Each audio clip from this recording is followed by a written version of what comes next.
my name is Byron, and on camera with me is Craig this afternoon. I think Taylor's having a few technical issues. Maybe the gremlins are attacking her already, I think, with her audio, but she'll get that sorted out very soon. Now we've got the roof on because of the rain, but hopefully it clears up. I think it will. Oh, there's a beautiful European roller. Let's see if it sits for us. There we go. Oh, and there's lovely light on it straight ahead. Oh, can you see that? Oh, the roof. Hang on.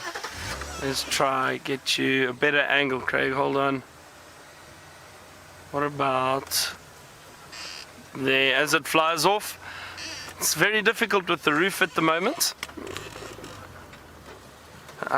Because if the birds sit high up in the trees, it's difficult to see them. Now we've got a few schools with us this afternoon, and it's always great to have the school drives, and I'm sure the ladies will tell me soon which schools we've got with us this afternoon.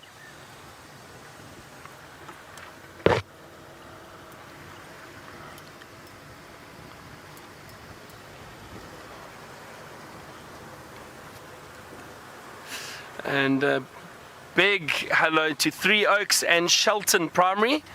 Great to have you all with all of us. Don't forget to send us your questions, hashtag Safari Live, or email us questions@wildearth.tv. I just want to show all of you this wonderful view that we've got at the moment. And you can see how the clouds have passed over us. Have a look at that. And I can still hear some thunder in the distance. Have a look at that. Some sunlight breaking through the clouds, hitting the edge of the bush, and then you see the dark cloud cover beyond that. There, can you hear that thunder rolling in the background? Wonderful sound.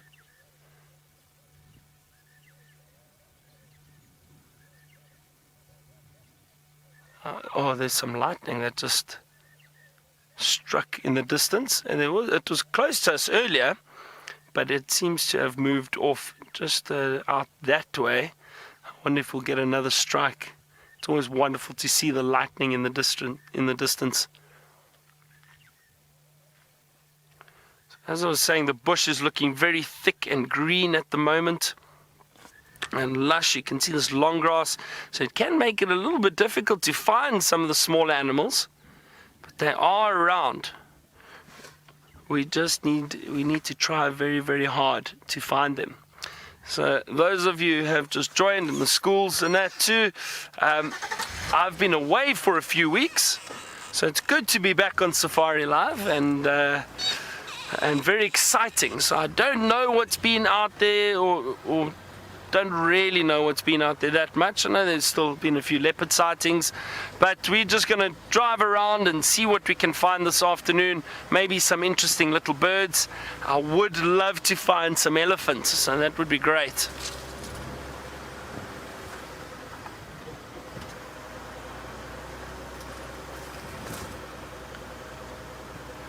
Lennon, good afternoon to you, and you want to know, or you would like to see lions this afternoon, and you want to know if they are born with a mane. So Lennon, I will try my best, or we will try our best to find some lions, but I can tell you now that they are not born with manes. The little lion cubs have very little hair on them actually, and but the little balls of fur almost, and once they grow up, and only the males grow manes, and once they get to about the age of 2 years old, you start seeing little tufts of hair forming around the face and under the neck, and from about 4 or 5 years old, those manes start filling out quite nicely, and then you get these really, really big manes.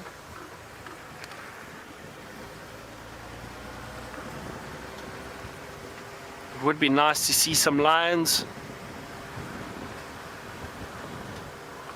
Now I'm going to continue my search for animals, probably lions and elephant. Let's head to my friend James, who's in the tent, and he's got something very small to show you.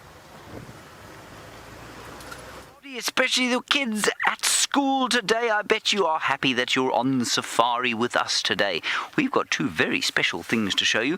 My name is James. David is on camera. I'm going to put the thumb up for him because he's holding the camera, of course. We've got these very special ants called Polyrhacus. And Polyrhacus, you don't really have to remember, but it's quite a nice name to say. So try and say it. Polyrhacus.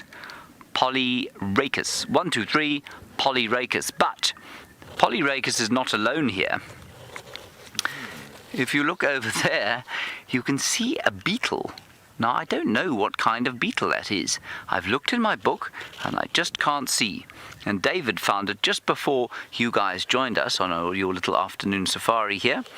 And I'm not sure what kind of beetle it is, but Polyrhacus is spending quite a lot of time with the beetle.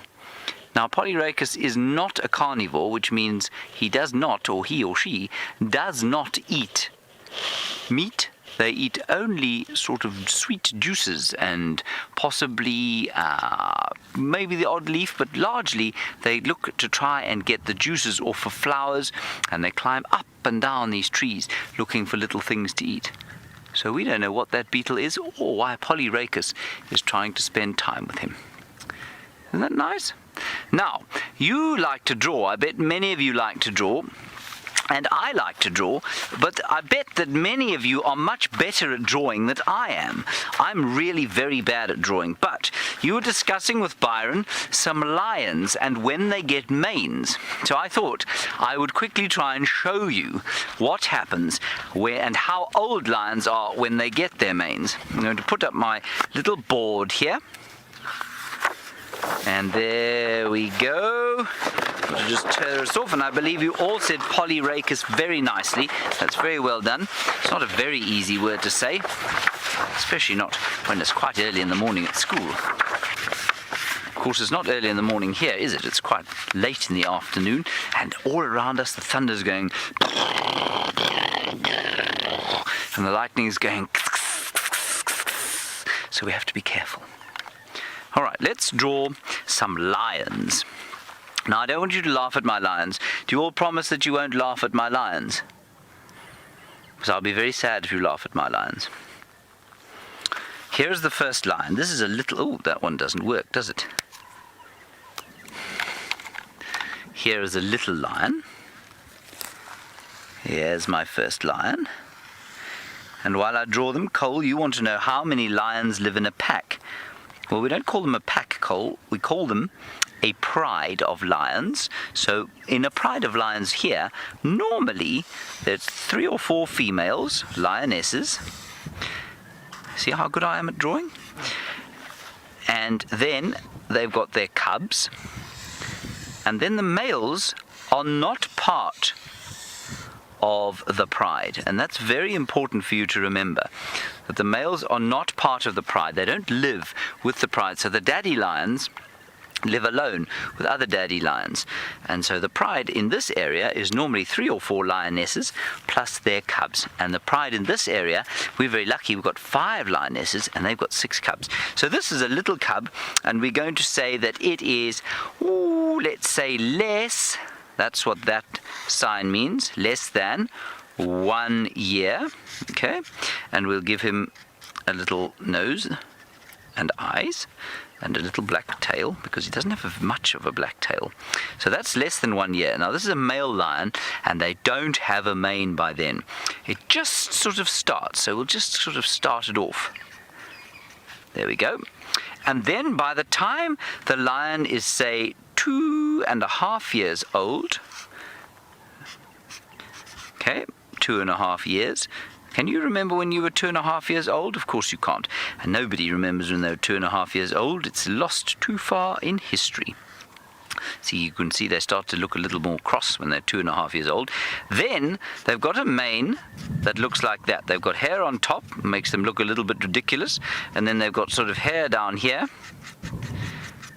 And that's sort of what they look like. So they don't look very good when they're 2.5 years old. They look sort of silly, but their tails have got the full black pom-pom on the end of them.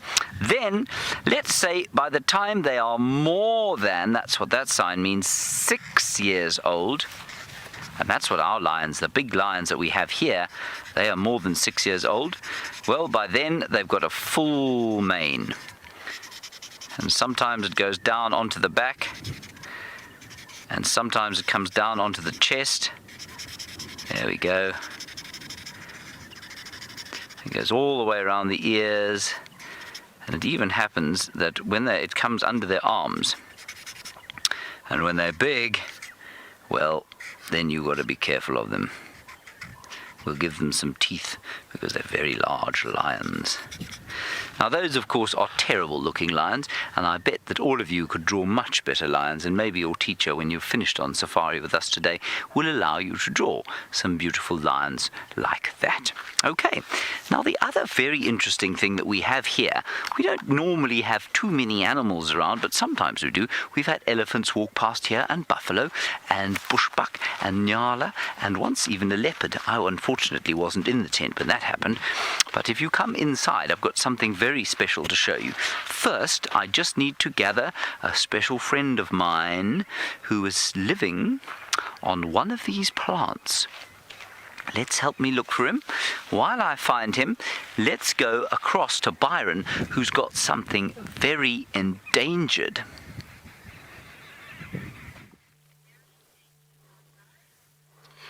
Look at this, everyone. We found some endangered birds. And James, you're 100% right.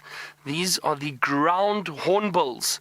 Now, it is wonderful to see them because they are so rare and endangered. We've got a few ground hornbills that are resident in this area that we see, but it's always really, really special to see them because there are so few of them left in the wild. Now, one of the main reasons is they do not have a good breeding strategy. So when they lay eggs, they only lay 2 eggs, and the one chick, whichever one hatches first, will often push the other egg out the nest or break the other egg and kill the sibling. So only one will then survive, and then the adults have a very difficult job of looking after it and feeding it, and hopefully it reaches adulthood. So it's not a good breeding strategy. And that is just survival of the fittest.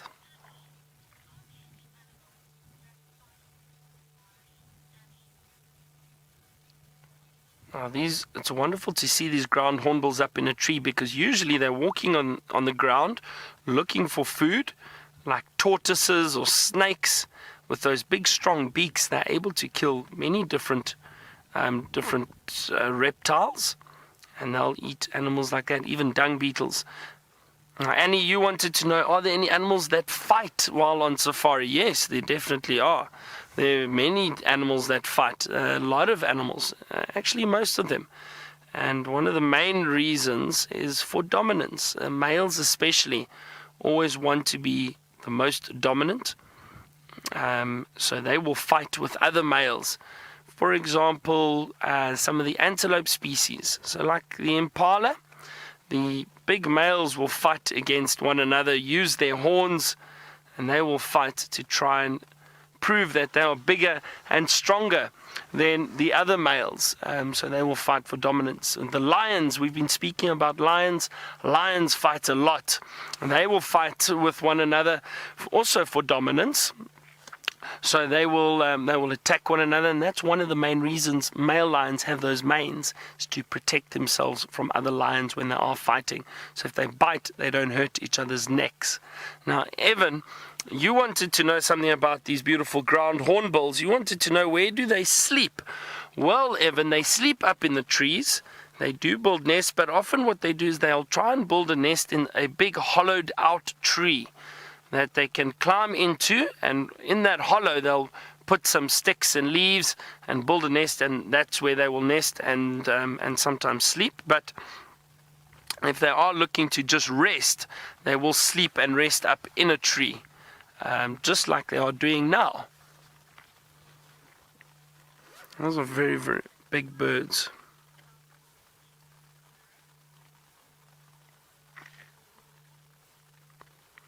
And Kyra, I was just chatting about the ground hornbills when they walk through the long grass, what types of food they will eat. So Kyra, it's a lot of varied diet, so different things, sometimes seeds, but most of the time little reptiles or beetles that they can find. So anything from like little tortoises or snakes and dung beetles, larvae perhaps, so the larvae of insects, they will feed on that.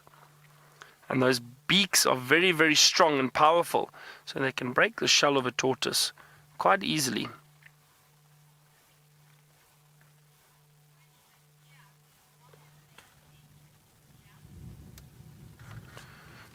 So Jack, you wanted to know why are they endangered. So endangered, Jack, just to give you a brief explanation of it, endangered just means that the numbers, the amount of birds, for example the ground hornbills, the amount of ground hornbills left within Africa are very, very low. There are not many left at all. And that can be for a number of reasons. Some animals have become endangered in the past because man has hunted them or killed them. So they become endangered because the numbers are depreciating rapidly.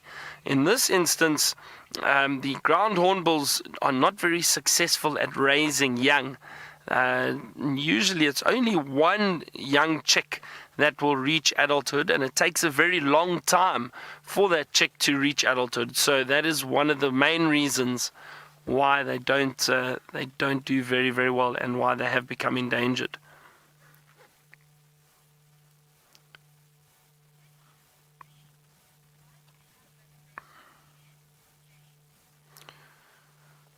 Interesting question, James. You wanted to know why these ground hornbills have these big red faces. So a lot of the time, James, the males, for example, will have big red coloration, and especially this is a male, I believe. He's got that big red face, and the reason for that is to try and look more attractive to the female. So he just wants to attract the female, and that's one of the main reasons why they've got those big bright red faces. But the females also have red faces, but it doesn't stand out as much. The male will puff that part of his face up, so you can try to look a bit more attractive or prettier for the female. And that's one interesting thing about birds. Now usually the females or the women are always the more attractive. Well, maybe it's debatable, but with birds, it's the opposite way. The males are always the more colorful ones and the ones that stand out the most, and that is so that they can attract a female. You can see that ground hornbill just preening himself, trying to clean his feathers. Karina, ground hornbills are not nocturnal. They mainly move around during the day, and then they will sleep at night. They'll go fly up into the trees, and they'll find a nice big tree with big branches, because they're big birds, they're heavy birds, so they need big strong branches, and they will sleep at night up in a tree, and then in the morning fly down and walk along the ground looking for food. And that's why, again, they're called ground hornbills, is because they walk along the ground together. And you can get them, you always see them in groups. It's interesting to just see two of them. Sometimes you can get up to 4 or 6 or 8 of them in bigger groups, bigger family groups.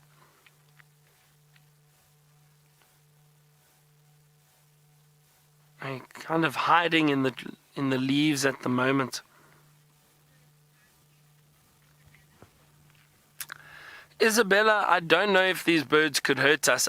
To be honest, I think if you had to get up close to one. Now, it's very difficult. These birds fly away very quickly from us. But if you got up close and probably tried to feed it and it bit you with that powerful beak, I'm sure it would be quite sore. But I think that's about it.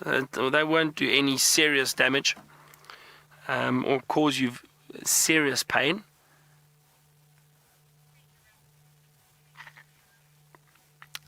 What a wonderful sighting of ground hornbills. I'm so glad we got to show you them, because as I said, you don't see them very often. We're going to carry on looking for some animals, and while I do that, let's head over to my friend Taylor, who wants to say hello. Hello Hello everybody, and I'm so sorry I forgot to introduce the wonderful schools that have joined us. So welcome Three Oaks and Shelton Park. In case you've forgotten me, again I'll quickly introduce myself. My name is Taylor, and of course the incredible VM is on camera, and look what we've got to show you that is just laying in the grass at the moment. Can you guess what this animal is? And I'm sure you've probably seen something at home that looks a little bit similar to this character, but this is a wildebeest, or a gnu is another name that it's known by, and he is a big boy. He's a bull wildebeest, and he's probably sitting down because of all the rain that's come about. You know how you see at home when you're driving past the farm areas and you see all the cows sitting down on the ground? The animals out here will do the same thing before the rain. But you can see he's covered in mud. Look at all that mud on his hair, on his horns. He's been having a great time, obviously. And normally they cover themselves in dust and mud to try and keep nice and cool, and also, well, to keep the parasites away. So there's lots of ticks and fleas and mites that are living on the various animals out here. But he's just relaxing. Ah, look, there's some more. Well spotted, VM. Those antelope right at the back over there, those are called impala. And they are one of my favorite antelope, not because they are beautiful to look at, but because, and I hope that we get to see this, is that they are able to jump massive distances. They can leap a length at a full sprint of 10 meters. Can you imagine that? Running and jumping 10 meters? That's even, I think, longer than the Olympics long distance jumpers. Ow! Look at him, he's pulling a funny face. Do you see that? He's sticking his tongue out at all of you, saying, nah, nah, nah, nah, nah. And that's a girl. So as we look at these impala, look at this one, another one. My goodness, look at all the most amazing animals that we've got here. This is called an inyala. So now I hope you're thinking of questions for the wildebeest, for the impala, and for the inyala. This is a boy inyala, and we're going to sit here, and I look forward to hearing from all of you soon. But let's go back across onto Byron's vehicle, because, well, to be able to see ground hornbills on screen is pretty amazing.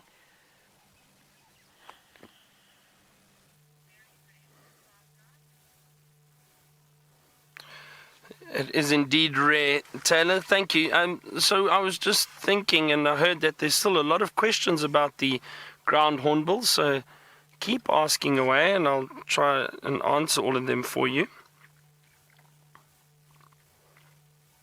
But they are fascinating birds, and I'm so,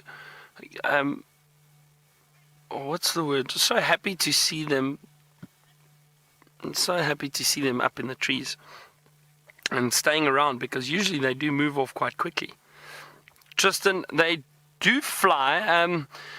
The ground hornbills don't fly as much, though. They definitely do fly, but not like the other little hornbill species that we get around here. We've got much smaller hornbills, the yellow-billed hornbill and the red-billed hornbill. Some of you may have seen those on Safari Live before. Now they're constantly flying. These ground hornbills walk around a lot, so they don't fly as much as those other birds, but they do indeed fly. The other one just moved off, and he's sitting right in the middle of that tree.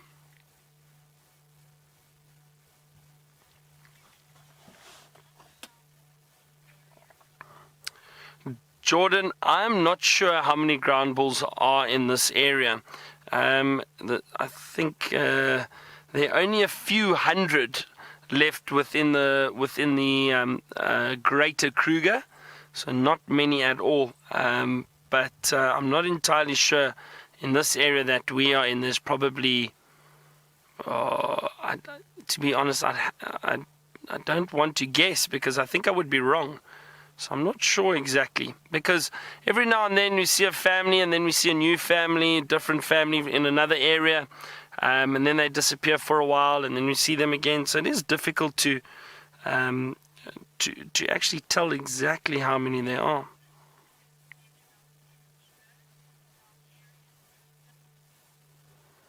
Okay, so Tristan was saying there's maybe about 60 birds.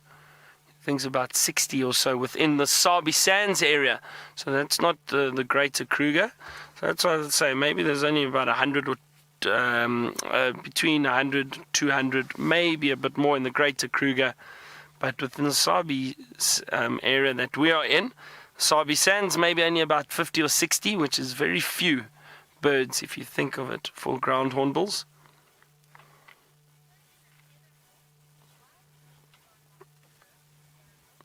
So Eleanor, these birds have got those big, powerful, curved beaks to help them feed on the food that they look for.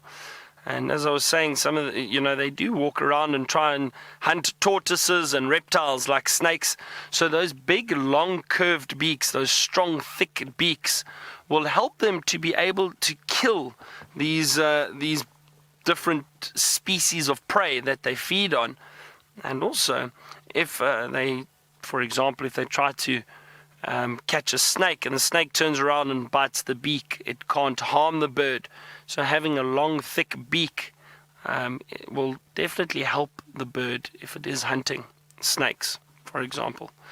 And also it helps them crack open the shells of tortoises to be able to have that big, strong beak. They use it almost like a hammer. They'll use it and knock on and break a tortoise shell to be able to feed on the soft meat inside. Once the tortoises get to a certain size, it becomes very difficult to break the shell.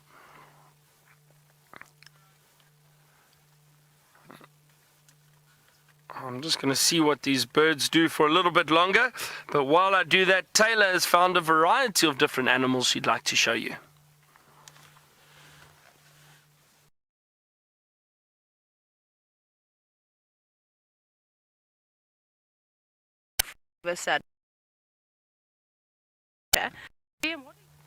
Need to come back to us. Okay.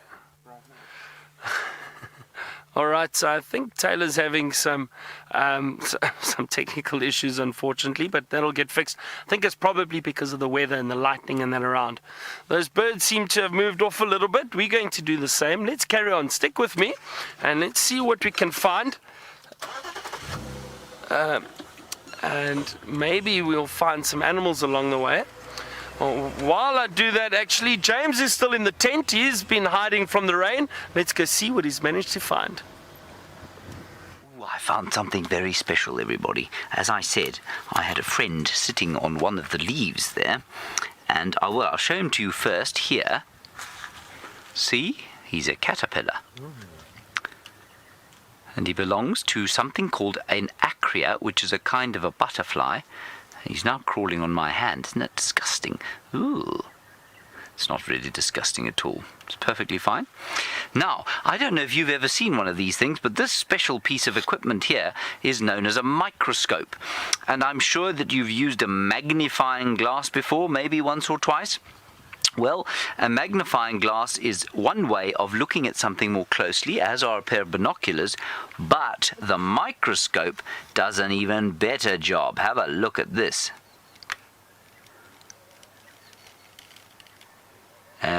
Right, good. Okay, maybe you could show us the picture there, David.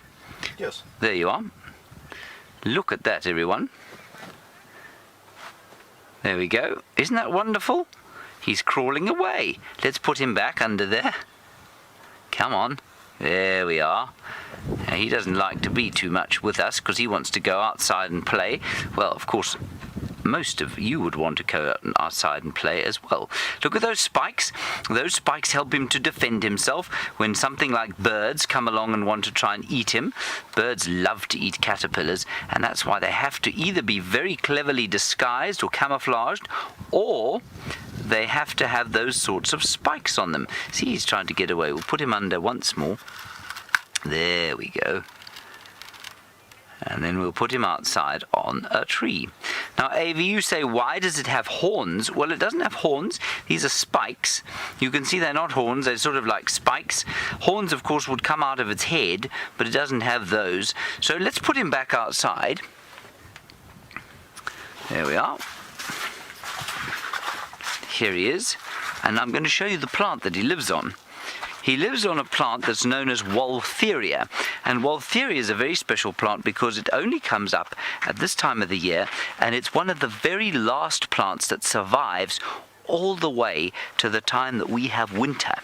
So we're going to put him onto his Waltheria plant, and that's where he's going to live.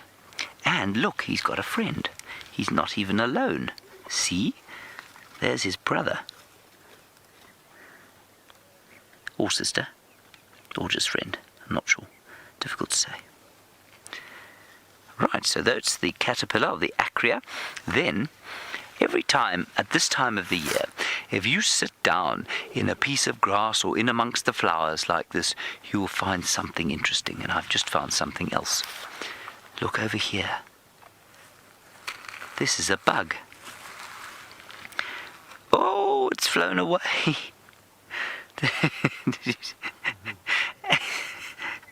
Alas, it has flown away. Okay, well, let's go back to Taylor and find out how her wildebeest is doing, and I will try and find my bug. He's still just sitting on the ground, chewing away on mud at the moment. Chewing that food. He's just actually swallowed that. See that? Now he's going to bring up another bit. Oh, there it is. You're sitting in between his cheeks now. That is part of digestive graft. They've got a very similar digestive cow, and I'm sure you'll all learn about the digestive system of ruminants as you carry on with school. It's very important to know the different things. But all the animals are out here in the open today. It's really quite nice. It's nice and cool, and I think it's the perfect temperature. You can imagine you're an animal. It must be quite tough for you out here.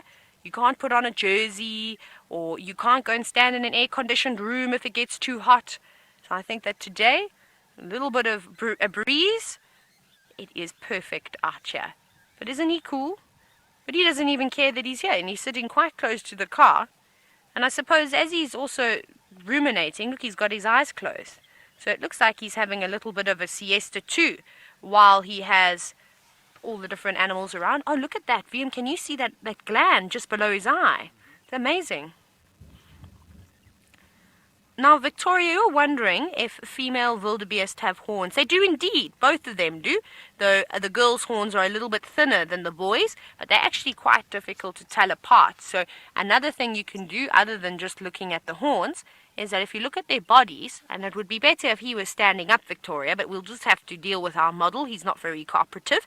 Is that they've got big shoulders, a big thick neck, and also lots and lots of muscles on his hindquarters as well. But what I do want to show you is, VM, can we have a look at those glands again? Look at this. It almost looks like that wildebeest has got a second pair of eyes. Can you see that? Just below his eyes, he scratches away. He's obviously very itchy. Those are pre-orbital glands. Now, that's a big word, but pre-orbital's basically just in front of the eye, and you can see there's actually a little wet patch there. So they use that gland to scent mark. So it's very important for different animals out here to mark their territories. And well, wildebeest do it one way, lions do it a different way, leopards do it a similar way to lions. But the wildebeest is very special. There's only a few different species. And another antelope that comes to mind that has these pre-orbital glands is an antelope called a blesbok, but we don't get them up here. So sometimes you'll see him scratching his face on a tree or on a branch, and you think, oh, maybe it's just an itch. Sometimes it is just an itch, but that's one of the ways that sticky secretion will cover up and cover it, and then all the other wildebeest can know that he lives here and he owns this area, basically. Now, Leon, you're wondering if wildebeest are larger than lions. I think I heard that correctly. And stronger, not larger, stronger than lions. You know what? Lions are the biggest predator that we have out here in this area, and they love to eat wildebeest. They even like to eat animals bigger than wildebeest. Would you believe me if I said to you that lions will catch giraffe? In some areas, they even catch elephants. Now, not big, fully grown elephants, but younger elephants they definitely will chase and go after. So, a wildebeest is armed with horns. He's got powerful back legs for kicking and very sharp hooves. So if a lion does try to take on a wildebeest... Ava, you are wondering how a wildebeest defends itself. Well, there we go. Look at that. We've great minds think alike, don't you think, Ava? So they basically have to be very careful, these lions, because if they get in the wrong spot, a wildebeest will stab a lion with its horns, or it will kick it with its hooves, and could cause a lot of injury. to that lion. Even something like as small as an impala or even a steenbok or a warthog can cause injury to a predator if they're not careful. So we as humans are quite useless if we were to live out in the bush. We really don't have anything to defend ourselves besides the fact that we've got a very well-developed brain and we've got thumbs. So we're able to create and build tools that would be able to help us defend ourselves. But if we were just on our own and we couldn't make anything, we would find ourselves in a lot of trouble because we wouldn't even be able to climb a tree to keep out of danger because lions and leopards can climb trees. Now, Avery, you're wondering how big do wildebeest get? Well, Avery, this is pretty much the biggest that a wildebeest will get. Come on, boy, stand up so you can show everybody how beautiful and strong you are.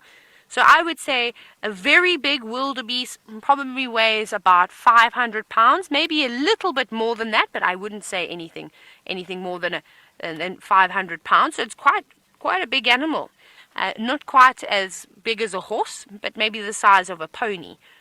So large, but when we're sitting in the cars and as you're looking on screen, it really doesn't do you much justice. Well, it doesn't do the animals much justice, sorry, because it makes them look quite small. But when you're walking around and when we don't have rain, like James was supposed to go out on a walk today, but unfortunately we can't get the equipment wet and it's also a bit dangerous to go walking in the lightning. So he went and decided to use the tent, which is pretty cool, as that you see these animals on foot and you go, and I promise you're completely shocked. It takes your breath away as to how big they are. Even an impala, those antelope that were standing at the back, and they're actually looking at us. It's like they know we're talking about them now. Yes, I'm talking about you. Amelia, you're wondering if the impalas have predators and who are they?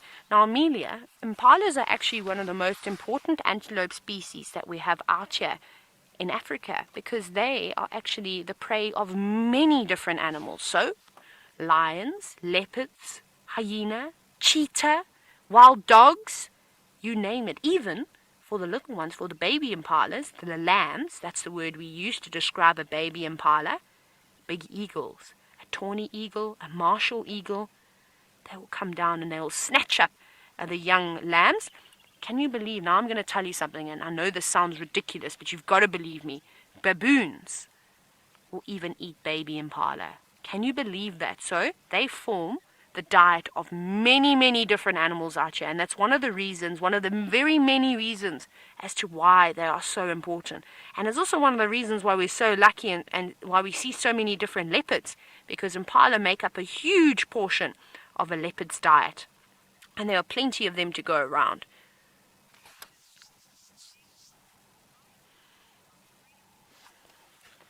So Jaden, now you've noticed that the impala are very relaxed around the wildebeest and the other animals, and you're wondering why is that? Well, the animals out here, I suppose you could say they're sort of like friends. However, they're not the kind of animals that would go out and watch a movie together, but they will definitely have lunch and dinner and breakfast together, and they watch each other's backs. So it's important that you get different types of animals living in groups like this, because it's important for their survival. Because if it was just this wildebeest all on his own, he'd have to be looking over his shoulder constantly. And I don't think he'd be sitting here having a siesta. But he knows he can relax a little bit because he's got the kudu, the impala, the inyalas, eyes and ears listening and looking out for all sorts of other predators around. And if one of them spots one of the predator, a lion or a leopard, they will give an alarm call. And they'll say, "Hey, wildebeest, get up! Run! There's a lion!" Or something along those lines. But you won't believe what I've just seen, Vian. I've just spotted an elephant in the distance. Have a look at him. He's a big elephant too. How cool is that? So even me, as I'm sitting here, I'm using my eyes and ears to listen out.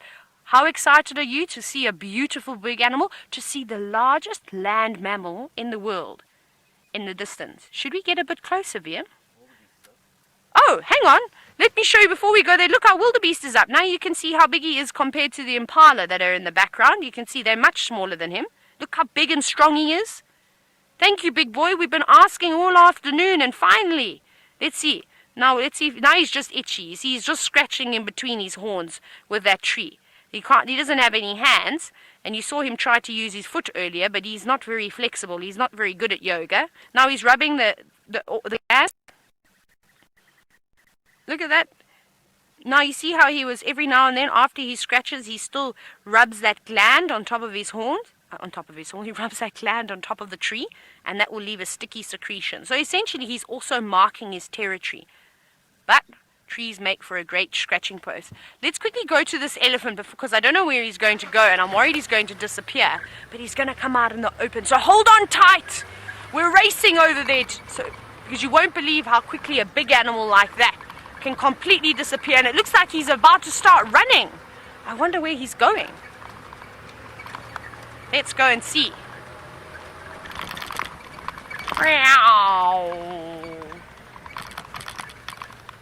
Right, so what we're going to go and do now is we're going to go and try and find this elephant, but I'm going to send you back across to James, who's sitting in the tent with the best toys in the world.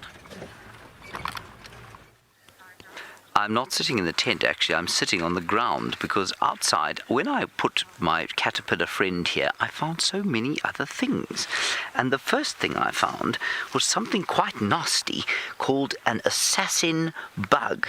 Now, an assassin bug is a very nasty creature that will stick its proboscis into you and inject you with a nasty chemical.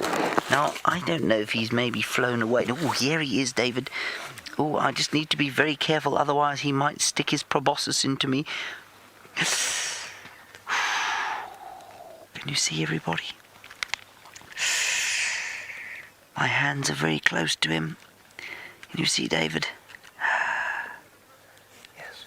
Oh my goodness, he's going to crawl on me. Oh no! There he comes. Now, why do you think he's that colour? He's that horrible colour, or that very bright, beautiful colour, actually, because it's a warning to anything that might want to come and eat him. So that could be birds, it might be other bigger insects, or spiders, or something like that. And he's that colour because it's a warning to other things not to eat him. There, you can see him crawling away now. Yes, go away, you nasty thing. Then that's not the only thing sitting over here. When you get down to this level, you start to find all sorts of things. I found a weevil here somewhere. Now, naturally, of course, I can't find the weevil anymore, but I will keep trying. Hang on a second. I think he's over here. Where is he?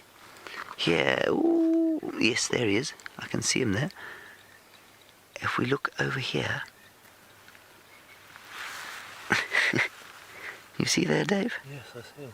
There's the weevil. Now, weevil is a kind of beetle. Look at him there. And they can go from this size. He's tiny. He's only about the size of half my fingernail. And they can go all the way up to the size of my thumb.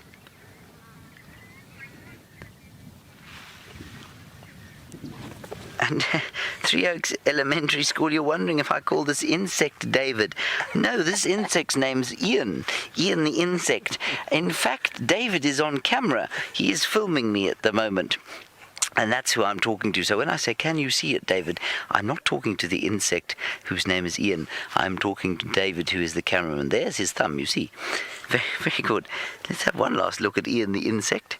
And then I'm going to see what else I can find on this bush. Oh, now, Evan, you want me to draw a leopard. Evan, I'm going to draw a leopard for you, but I'm so bad at drawing. Maybe the point of my drawing the leopard can be to show you the difference between the spots that you might find on a leopard or a cheetah. So let's go back to my drawing board. We're going to throw this nasty broken one into the tent and never use it again. And now I will attempt to draw you a leopard. So a leopard is pretty much the same shape as a lion, which of course is not like this. In fact, shall I draw a proper leopard? Let me try and draw a proper leopard for you. Okay. All right, so it's got a nose and a mouth. There we are. Then its head goes up like that sort of thing, and then it's round. And then it's got a long back and a tail. It goes around like that. And then its back leg looks like that with nasty claws on it. And then it's got a belly and a front leg with nasty claws on it. And that's sort of what it looks like. It's got ears and an eye and big teeth.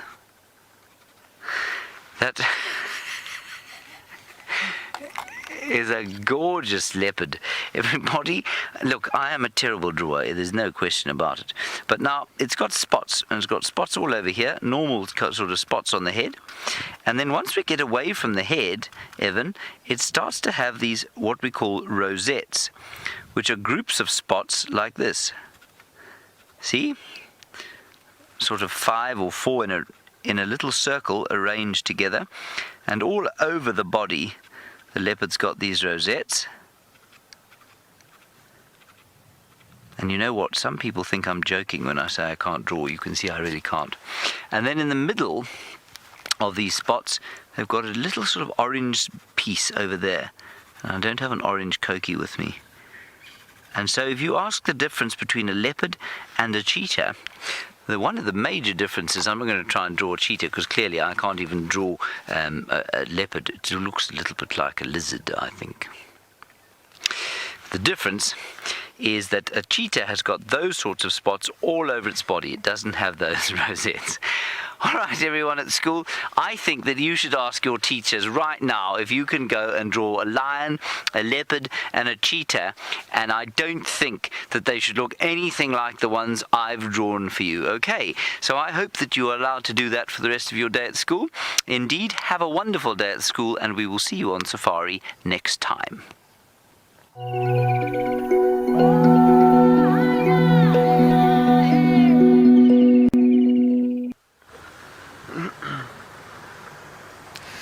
So I've just come on to Chitwa. I almost forgot where I was.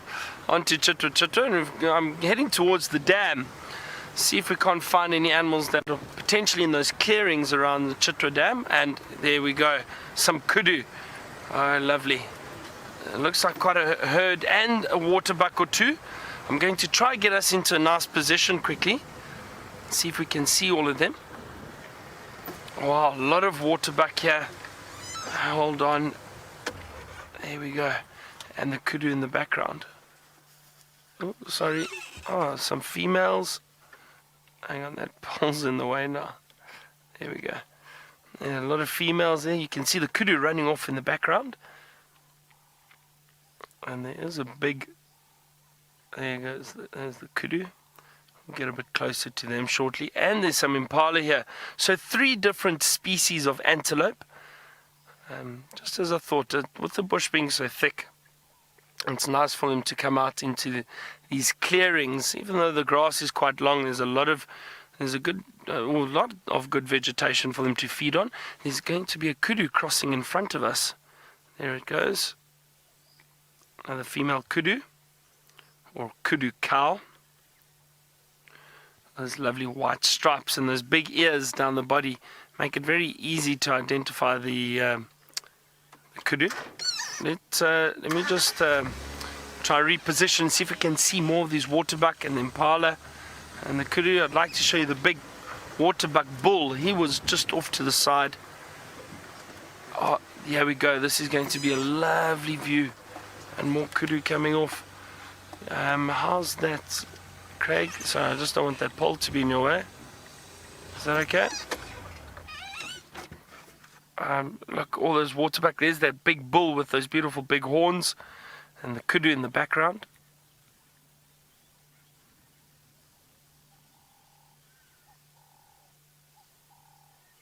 Nice big waterbuck bull.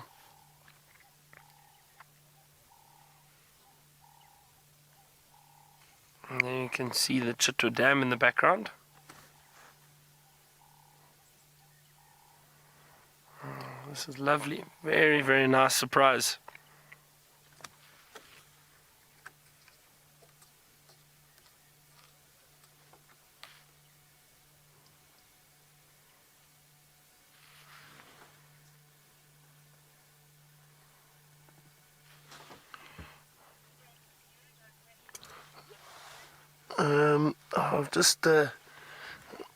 I've seen a little stowaway on the vehicle. I wonder if I can catch him and show you. He's gone under the seat now. It was a very venomous snake. No, I'm just joking, Craig, don't worry. It was a gecko. Craig almost jumped out of the Land Rover. And there's some impala. It's wonderful to get to these clearings and just see so many different species of antelope all feeding together.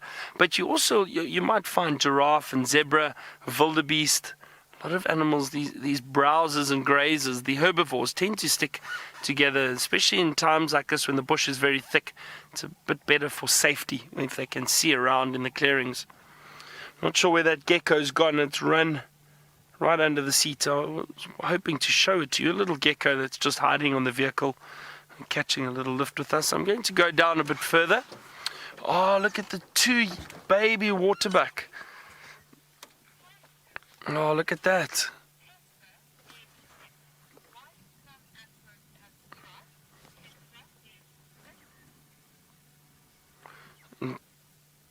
Tesla, age 6. Hello, Tesla. You wanted to know why some antelope have stripes, but look at those young waterbuck. How cute are they?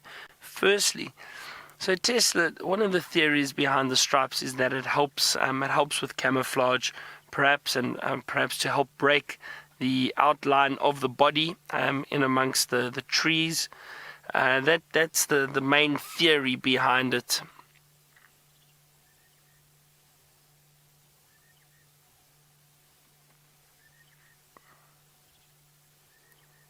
It's interesting, and some don't, like the impala don't have stripes, but you can see they've got the slight different coloration in terms of the lighter underbelly, white underbelly, and the lighter brown, and then the darker brown on top. All of that is linked to camouflage and to breaking the outline and hopefully making it more difficult for predators to hunt them.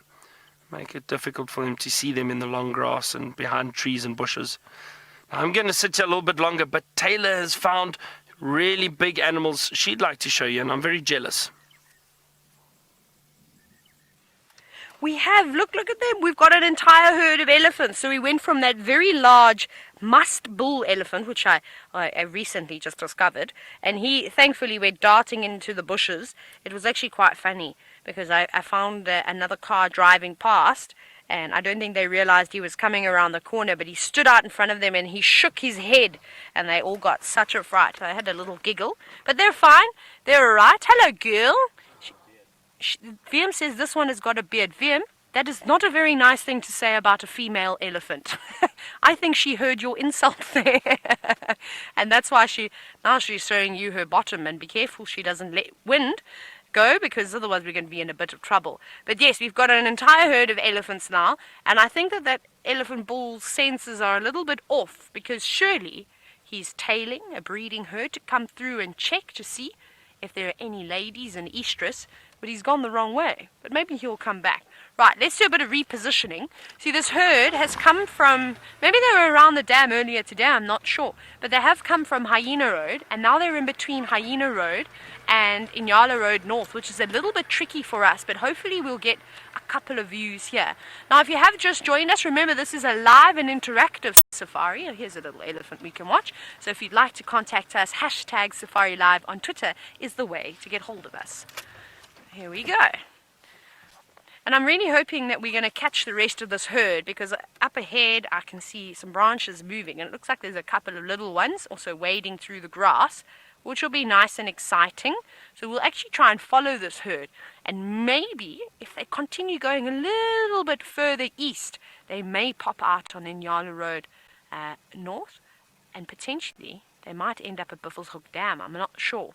It doesn't look like they've had a drink just yet, but there were a couple of them that were covered in mud, and there are plenty of mud wallows around here, sort of on Central and Inyala Road North. Not Inyala Road North, Hyena Road. So I think that's where they were having a wallow. Not these two though. Those are the two that graced us with their presence right in front of the car. And they're just very happy munching away, trying to catch up with the main group of, well, the rest of the herd, I suppose. That's lovely shot there, VM. It's always funny watching animals, because there's no embarrassment, I feel, with nature, with the exception of a young elephant. You always see them get quite embarrassed, especially when you laugh at them as they're doing a bit of a charge. It feels like they need to really just show you how tough they are. But other than that, they do what they need to do, and as the saying goes, when nature calls, and it rings true with an elephant. Where they gone, VM? They've gone, literally, they've all just disappeared into the bushes. They're far away. I mean, look at that. You can just see a bottom every now and then. Nothing. Okay, let's try our luck. Let's see if we can go up Nyala Road. Maybe we get a view. Now, I do know Nyala Road's got a couple of gremlins on them, so I better grab a stick of some sorts to try and beat them off as they try to jump in. But we might get lucky, because there's still lots of footprints going along the road here. So I think it's possibly an exceptional herd of elephants. Maybe the same size herd that Tristan had the other morning. Remember that herd that extended from Pangolin Track all the way down to I think it was off Weaver's Nest towards where Treehouse Dam Road comes out, which is quite phenomenal. Yeah, let's see. We can only give it our best go. The tracks are still going, which is a good sign.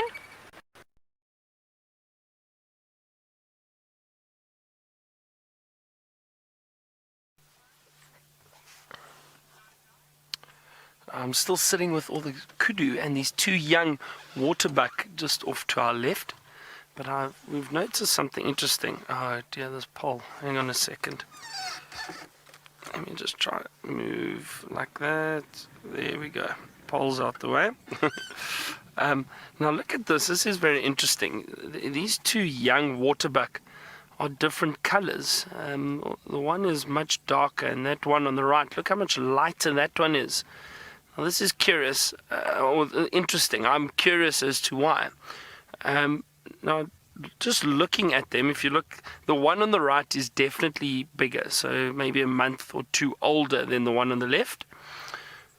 So my theory and my guess would be possibly when they're born, they're much darker, and then almost a very dark brown, and then they kind of grow out of that coloration, and it looks like that one's turning light. If you have a look on the shoulder, just off to the side there, you can see it is becoming a bit lighter.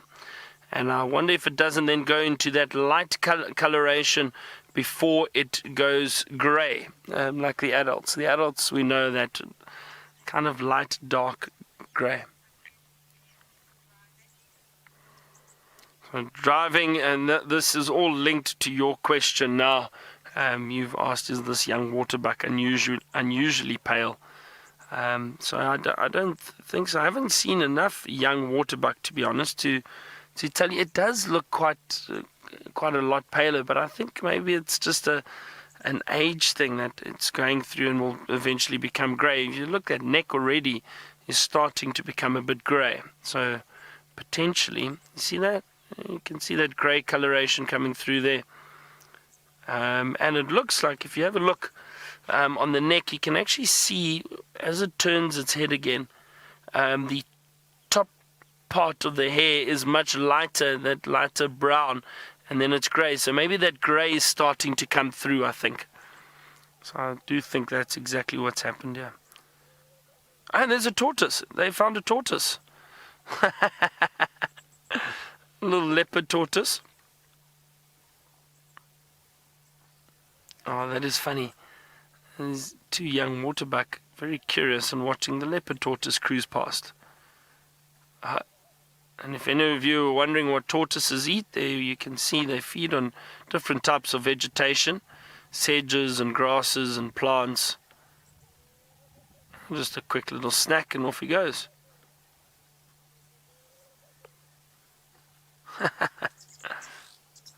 There's the adult waterbuck. Still a lot of kudu around here.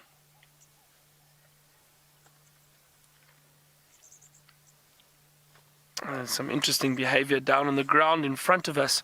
Just look off to the side. The kudu is standing there, and the red-billed oxpeckers are dust bathing. Look at that, and that's a way that they preen themselves, clean the feathers. They dust bathe, get rid of some of the insects that might be hiding in those feathers. Oh, this is really great. What a great start. This is so nice. The thunder's still rolling in the background. And something I can hear all around me at the moment is, while we're on the oxpeckers, but the monotonous larks, they seem to all be back at the moment in this area, and you can hear them constantly. I'm sure they've been pointed out to you already, but it's lovely to hear the monotonous larks. Haven't heard them or seen them for quite some time, so I've seen quite a few around, and they are calling everywhere. It is great to be back. Suppose the kids have left us, so now I can really tell you what I got up to in Vegas. No, I'm just joking. It was a lovely trip to the States, and wonderful to meet up with some guests and viewers of Safari Live. And Lucille and Chris. Lucille and Chris came and visited me. They live outside of Chicago, and I was in Chicago for a few days, and they came all the way in to come and say hi, and we had lunch.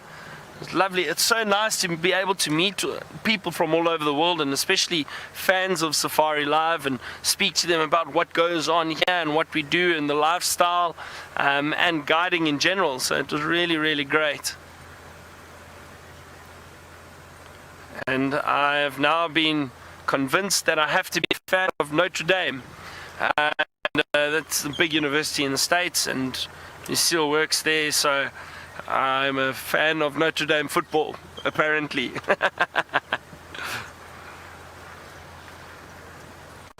And then there was a big rugby tournament. And those of you know I do enjoy rugby a lot, and it was a big world tournament in Las Vegas. I got to go and watch, and South Africa actually won it, which was wonderful. That was a big highlight for me. I was one of very few South African supporters in the stands, and during the one match we played the United States of America, and South Africa won. So I was very loud, supporting the team, and I don't know if the crowd enjoyed that very much, but it was good fun. Now Taylor was looking for those elephant. Let's head back to her and see if she's managed to find out where they went. Well, first, look at that rain that is coming in. That is some serious rain, and I hope it doesn't get VM and I, because we don't have our roof on anymore. Oh, it actually looks like it's moving away from us. But isn't that beautiful? I've got something even better to show you. Are you ready to see it? I think you're ready to see it. Have a look down over there. Elephants in the water at Buffelshoek Dam. I think this is the first time I've actually seen a big herd of elephants down at Buffelshoek Dam. I've often seen one or two bulls splashing about, but this is an absolute first for me, and I'm so excited to share this experience with you. And I must tell you that this is not the herd that we just saw a moment ago.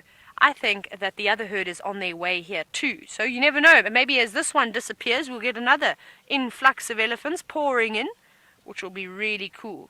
And I've actually dreamt about this day of seeing elephants here, because it is such a beautiful, spectacular dam. And to see them crossing as well is really, really just amazing. It makes for the most beautiful scenery with all the little sandy patches, the long grass, the bushy shrubs. It is fantastic. Oh, look at that little Ellie cuddling up underneath Mom's tail.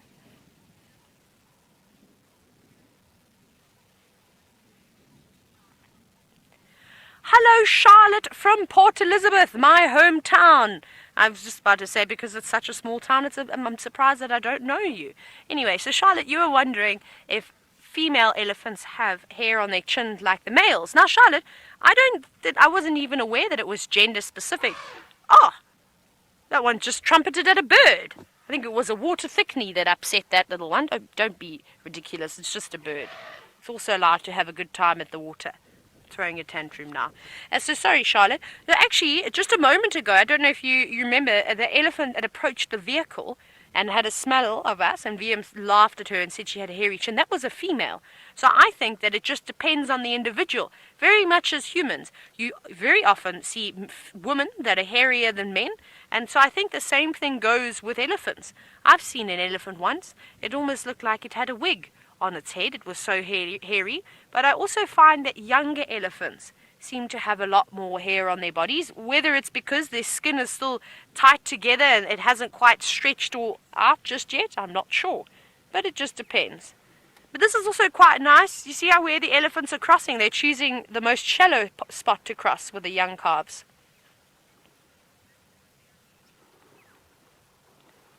Oh, look at this little one's trying to figure out how to cross. Put your trunk out of that water and breathe through it, little one. Is struggling a bit. That's very nice of Mom, of course, to choose an easy spot for this little one to cross. Now, Reese, you're wondering if the South African bush elephant is the same species. I think I got that question right, or a variant of the other elephants. So here we have the savannan elephant. And, oh, look, there's more and more of them coming out now. I don't know, there must be a hole in the wall that they're all coming out of, because I can't see which bush that this lot came from. Anyway, so you get an African elephant. Now, down here, of course, this is the savannan elephant. And I was actually chatting to Brent about this, because when he was in Gabon, he saw elephants too, but they looked a little bit different. They're more like forest elephants. Their tusks almost grew straight down to the ground, and their heads look slightly different. So, you know what, Reese, I suppose wherever you go, depending on the type of vegetation that occurs around there, will depict the size of the elephants as to how big they can. It also has to do with food availability, water availability. And I suppose no one elephant looks the same. They can all look slightly different. But typically, we have the African elephant. Sorry, I thought I heard an elephant walking on the road, but it isn't. Ooh, Wiem. Do you think this is coming towards us now? I have a feeling it might. Everybody have a little listen. Actually, Wiem, should we let us show you what's coming towards us. Now listen to the thunder that's coming in. I think the shaft of rain is coming right at us. Yes. It is now above us. Right, what we're going to do is we're going to go across to James very quickly and see how he is as he's out walking in the bush.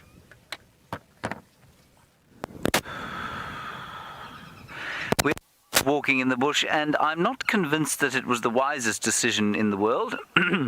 There is, as Taylor was showing you, a storm brewing all around. It's sort of swirling at the moment, and I'm not sure that we aren't going to get out and perhaps be proved wrong in our decision to leave the tent and come onto the clearings here.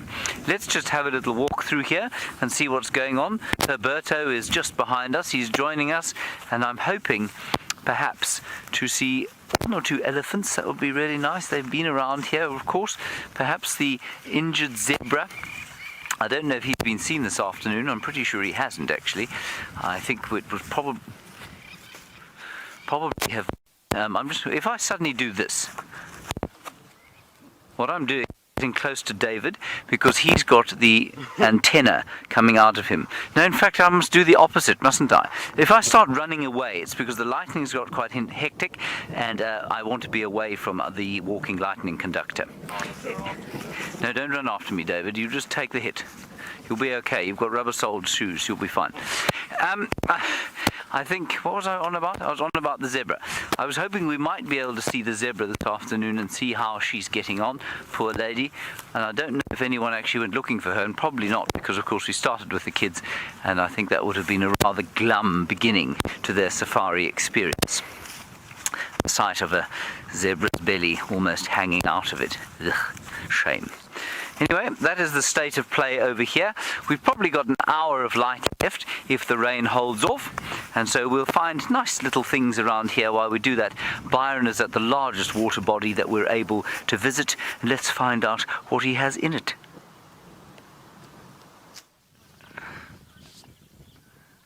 Now, I have just got to the big dam. We're sitting here on Chitwa Dam, and I can see some hippo in the distance.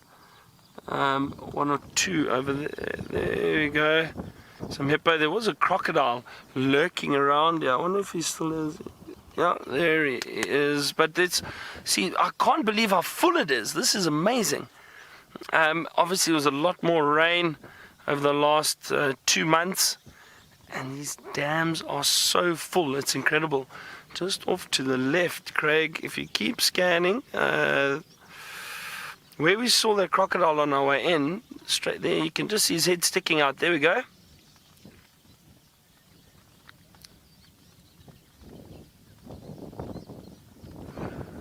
I'm just keeping an eye on the lightning at the moment. It seems to be picking up again. and some rain clouds brewing behind us.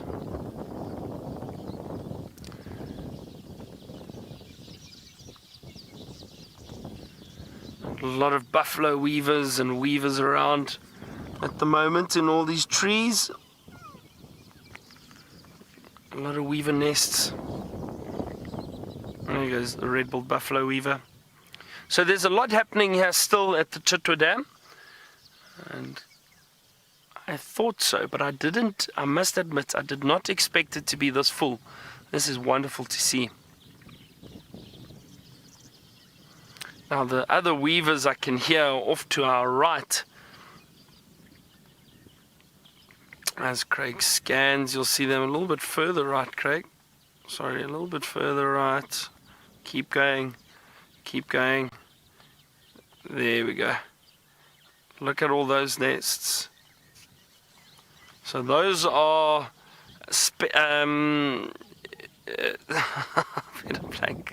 village weavers. Those are village weavers. That's what they are.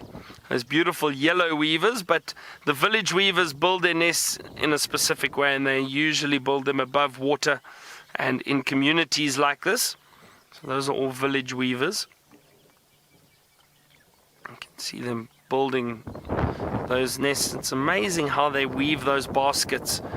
If you ever have a close look at them, it is really, really made to perfection and woven so carefully.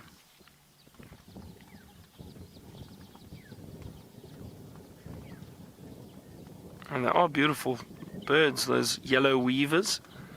Now there are a few different species of weaver, and the interesting thing is each one builds its nest in a certain way. So, for example, these village weavers, I think there's a slight little lip at the entrance to the nest, a slight little tunnel or lip. And the other southern masked weavers, it's not as prominent, if I'm not mistaken.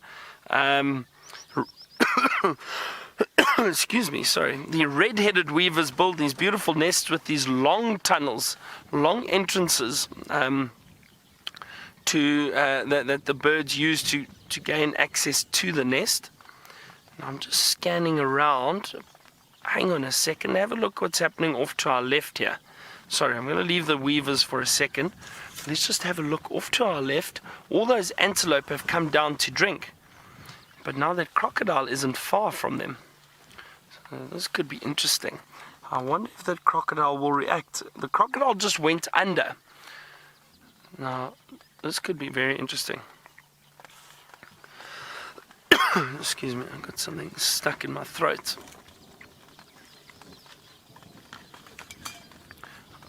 Wow, now, you might have seen that flash of lightning in the distance.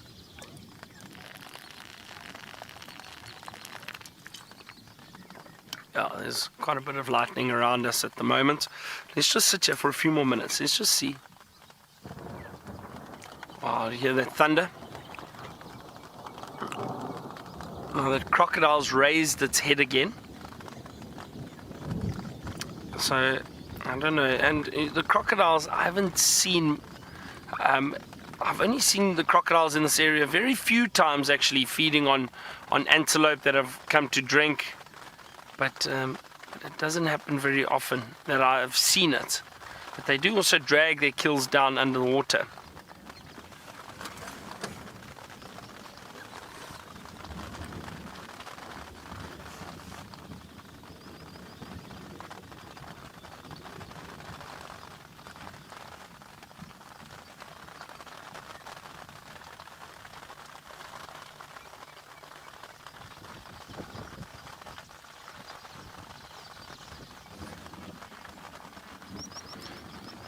So the rain has started to come down a little bit. We might have to just close up a few of the covers and put some of these other covers on quickly.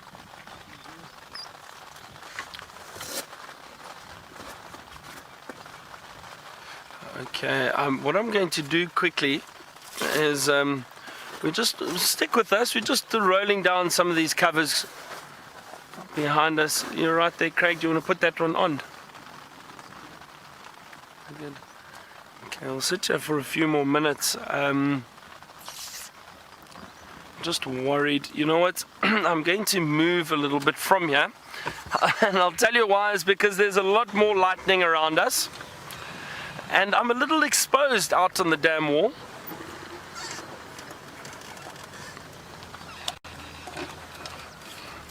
Let's just move off. It's fine for now. I think if you wouldn't mind, let's quickly go over just to the dam cam and just see what's around Djuma Dam. Just while I move off here, we're just going to fix our covers quickly. I think James and Taylor have just returned back to camp quickly to sort out their covers. Well, that's what the weather does to us. Give us a few minutes. We'll probably be a minute or two and we'll be back.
Now it's live. Okay, good. Hello everyone. Sorry about this. Obviously major technical glitches on account of the driving lightning this time round. You can see the rain is starting to fall. I am back in the tent, not speaking to you from the picture that you are seeing that is hanged, was suspended from a tree. Now, the Zoomy on duty found a gorgeous woodland kingfisher, and we've just tried to see if he or she cannot re-find the woodland kingfisher. It was very pretty, and so she's going to do that, or he's going to do that. I don't know who it is. It'd be lovely to know which Zoomy we had. And in the meantime, what we're going to do is have a look under the microscope, because what I found, we all know this piece of grass. There it is. Very nice. And it's called a cat's tail, as far as I remember, Parotus patens. And what we're going to do is now look at it under the microscope. Look at that.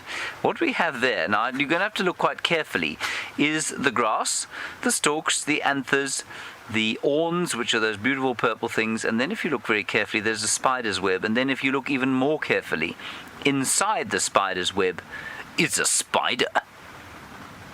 Isn't that amazing? It is fully alive. I didn't know it was in there. We stuck it under the microscope, and there it is.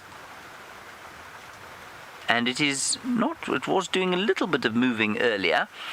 And what you can see to the top of your screen, there is the spinnerets. Those are those sort of spiky bits sticking out of the abdomen.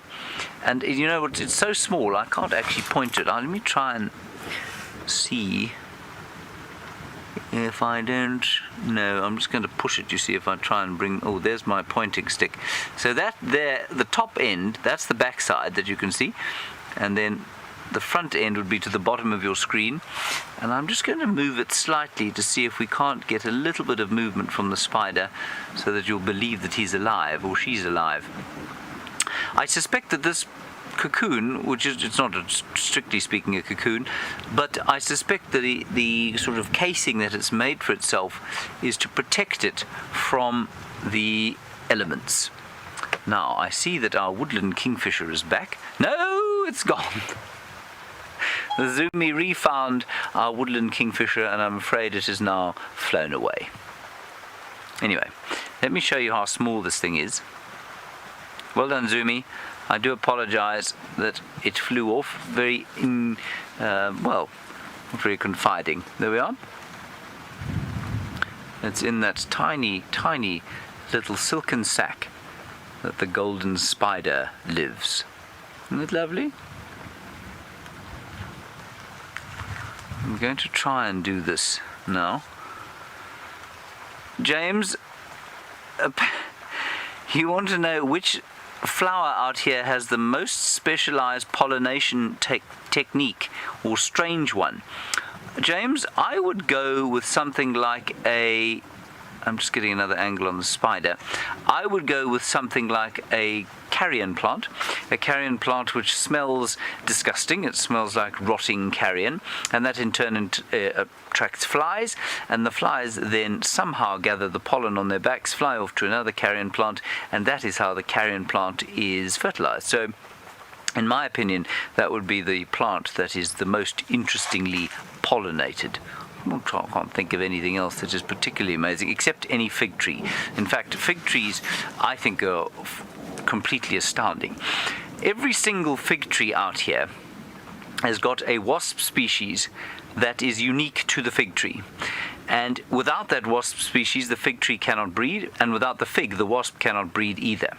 And what happens is it's a sort of key and lock situation where a wasp from the wrong kind of fig cannot get into the fruits or into the flowers of the figs. And so it has to be the correct kind of wasp. And as far as I remember, and I keep having to reread this sort of thing, the fig fruit actually contains the flower. So it's an not completely formed fruit, but there is a sort of fruitish shell around the fig before it's mature. And what happens is that the wasp male goes into the fig tree through a specialized opening that only he can fit through. He goes into the fig. He mates with a female who cannot fly. She never ever leaves the fig. She then lays her eggs inside the fig, and then, or maybe it's the maybe it's the male that stays inside. I think it's probably the male that stays inside. Then the female comes in, gathers, as she comes into the fig, she gathers pollen on her back. She comes in, she mates with the male, and then she flies away again. And then the male's job is finished. He's done. And the fig will then mature because she's brought with her on her back pollen from another fig. She'll then fly off to another fig and do the same, and the same process will be repeated, or she will lay her eggs inside a fig, and if it's a female it'll fly away, and if it's a male it will remain in there. But every single fig out here has got a different wasp that pollinates it. Isn't that amazing? We don't have many figs on this property. There are a couple on Cheetah Plains of the Ficus stillmanii variety, but I don't think that there are any other figs around here that I know of. Righty, let's head across to the dam cam. Brilliant. Well done, Megan. There is a heron, a grey heron. Well done, Zumi. And what it's doing, of course, is fishing or frogging. It looks not unlike Taylor McCurdy did the other day when she was out there trying to catch frogs with Tristan and I. In fact, it looks very stealthy, just like Taylor, actually. Standing very, very, very still. Isn't that amazing? And they have the most astonishing reaction time. They also have very sensitive beaks that allow them to feel any movement below the beak. So they will feel things with their feet now. If there's any movement against the bird's feet, the heron will predict where that movement's going to end up. Stabbed out. There we go. Look at that. Got a tilapia. Brilliant. I'm assuming it's a tilapia. It could have been a very small catfish having a little drink now. That's fantastic. Beautiful framing from the Zumi. This is magnificent. And now he's just giving himself a bit of a beak clap there. You saw that? Yes, he's clapping for himself. Because, of course, a heron is unable to clap with its wings. Very good. Let's just keep watching it. No, Aqua the heron is made of sterner stuff than Byron or Taylor or me or David. It is not afraid of the lightning.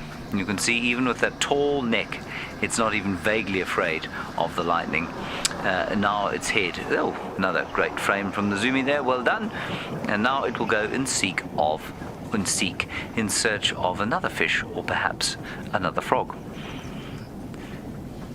Beautiful. Isn't that marvelous? Good stuff. I've got one more angle of the spider I want to show you. There we are. And you can see the spinnerets now moving. Can you see the spinnerets at the top there moving? A little bit, says Megan. Yes, well, Megan, I mean, the spider's hardly about to start swinging from the chandeliers, is it? It's going to... There we go. There we are. Megan, did you see that? Megan is directing today. There we go. She says she did see it, and she's not deeply impressed, but at least it's moving. And let's see if it doesn't actually produce some silk. There we go. It's producing silk. That is fantastic. Shelley, you want to know what my favourite thing to look at the microscope is and why? Well, my favourite thing to date has been the wart on David's foot. David's foot wart was fascinating. It was gory and interesting at the same time. I'm obviously being completely facetious, but... we're not going to watch the spider anymore. Right, we're back to me. Okay, and I don't know. What was the most amazing thing that we've seen? I remember what it was. It was the snail.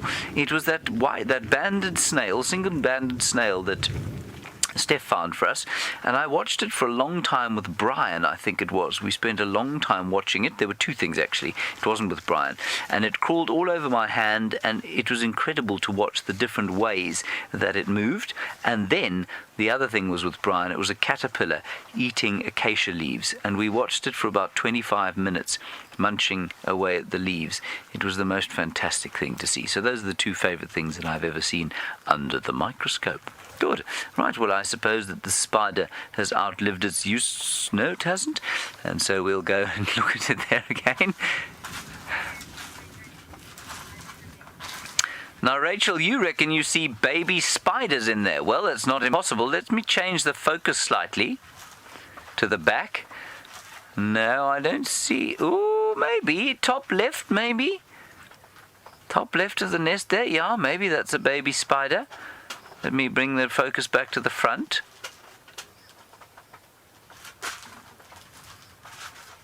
I don't see any there. But Rachel, the size of this thing and the thickness of it and the impermeability of it would certainly indicate perhaps this spider is in need or has produced some babies. That might be one just in the top left-hand side there.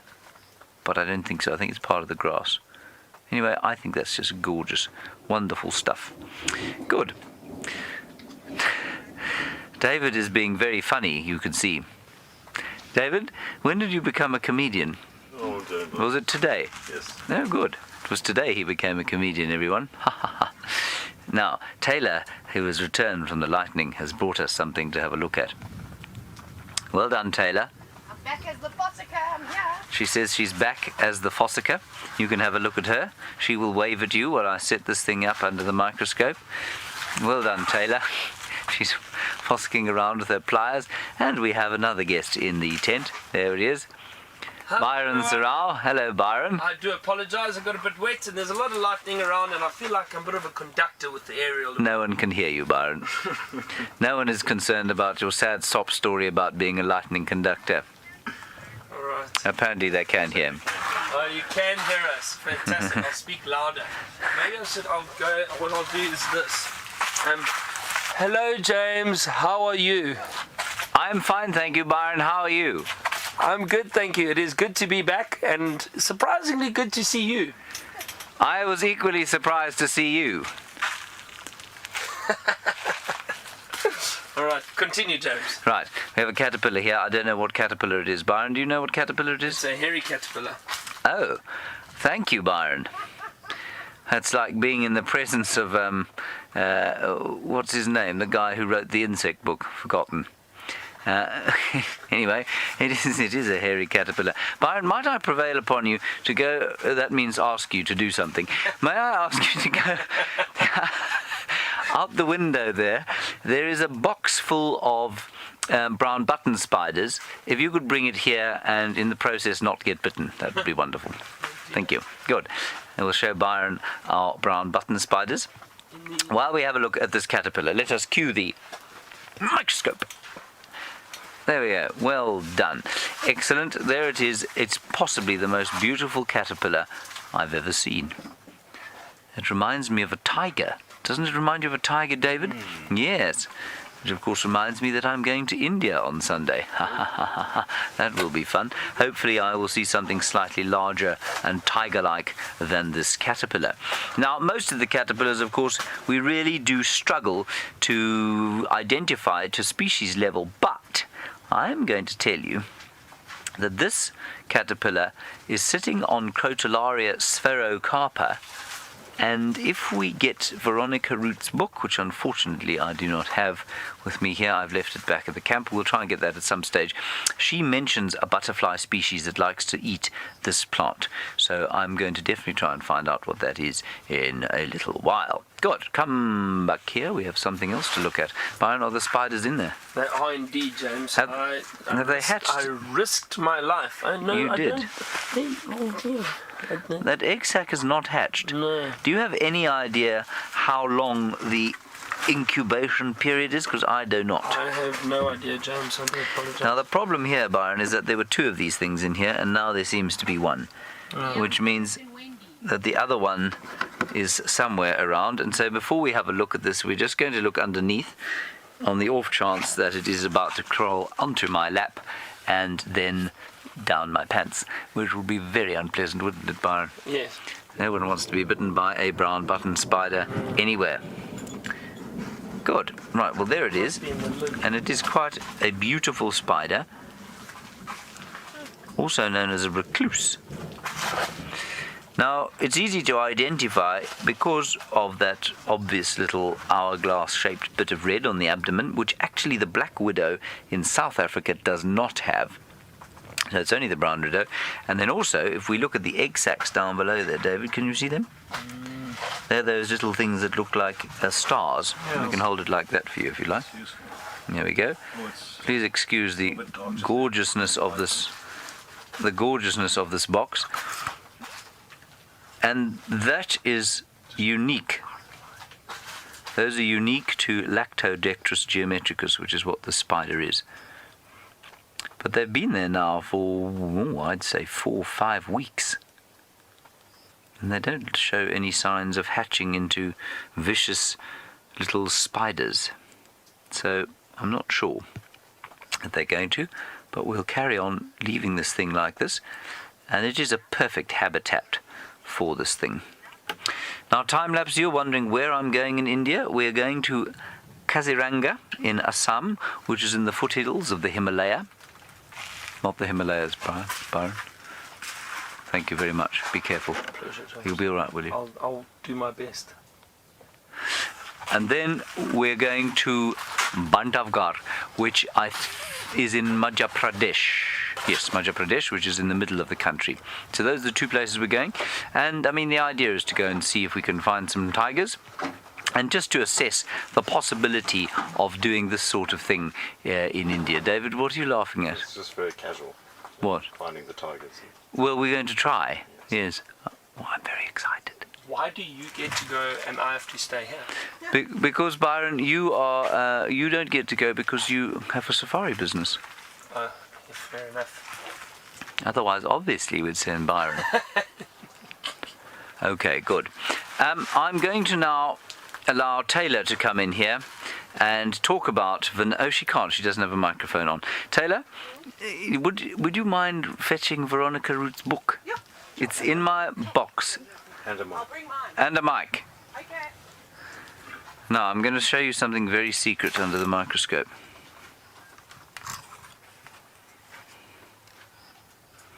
Does anyone know what that is? Anyone have a guess what that is under the microscope? Send your questions, send your answers to #SafariLive, and I will reveal what this great... No, not a question. Send your answers to #SafariLive as to what this great thing under the microscope is. Let me reveal it slightly further. Phew, can you believe it, eh? David, do you think you'd get this correct? I don't think I would. I think the only way I know this is because I'm holding it in my hand. Wonderful. Megan, the director, has got the answer correct. I'm sure you're all going to get it. I just think it's quite amusing because Taylor put it on the desk. I don't know why she put it on the desk. Okay, let's come back to me. You've had enough look at that. Right, let's head back to the dam cam. Well, ooh, that's a fascinating picture. Gorgeous. There we are, the dam cam. Okay. Christine, you want to know if I can show you the fishes that live in there? Well, there are two main types. One is a catfish, and the other is a tilapia. Obviously, they don't live on that tree, or that one. Or indeed in that aerial. They don't live in the aerial either. In the dam, not on the tree, or in the aerial, live catfish and tilapia. And I think there are probably 2 species of tilapia. Excuse me. And possibly 2 species of catfish as well. But I'm not very good with the fishes. Brent is very good with his fishes, mainly because, of course, he likes to catch them. I like to eat fish, but I don't like to catch them very much. Right, thank you. So you all got it completely correct. It was, in fact, a marble. Well done, everybody. How did you manage to guess? You've lost your marbles, James. Good.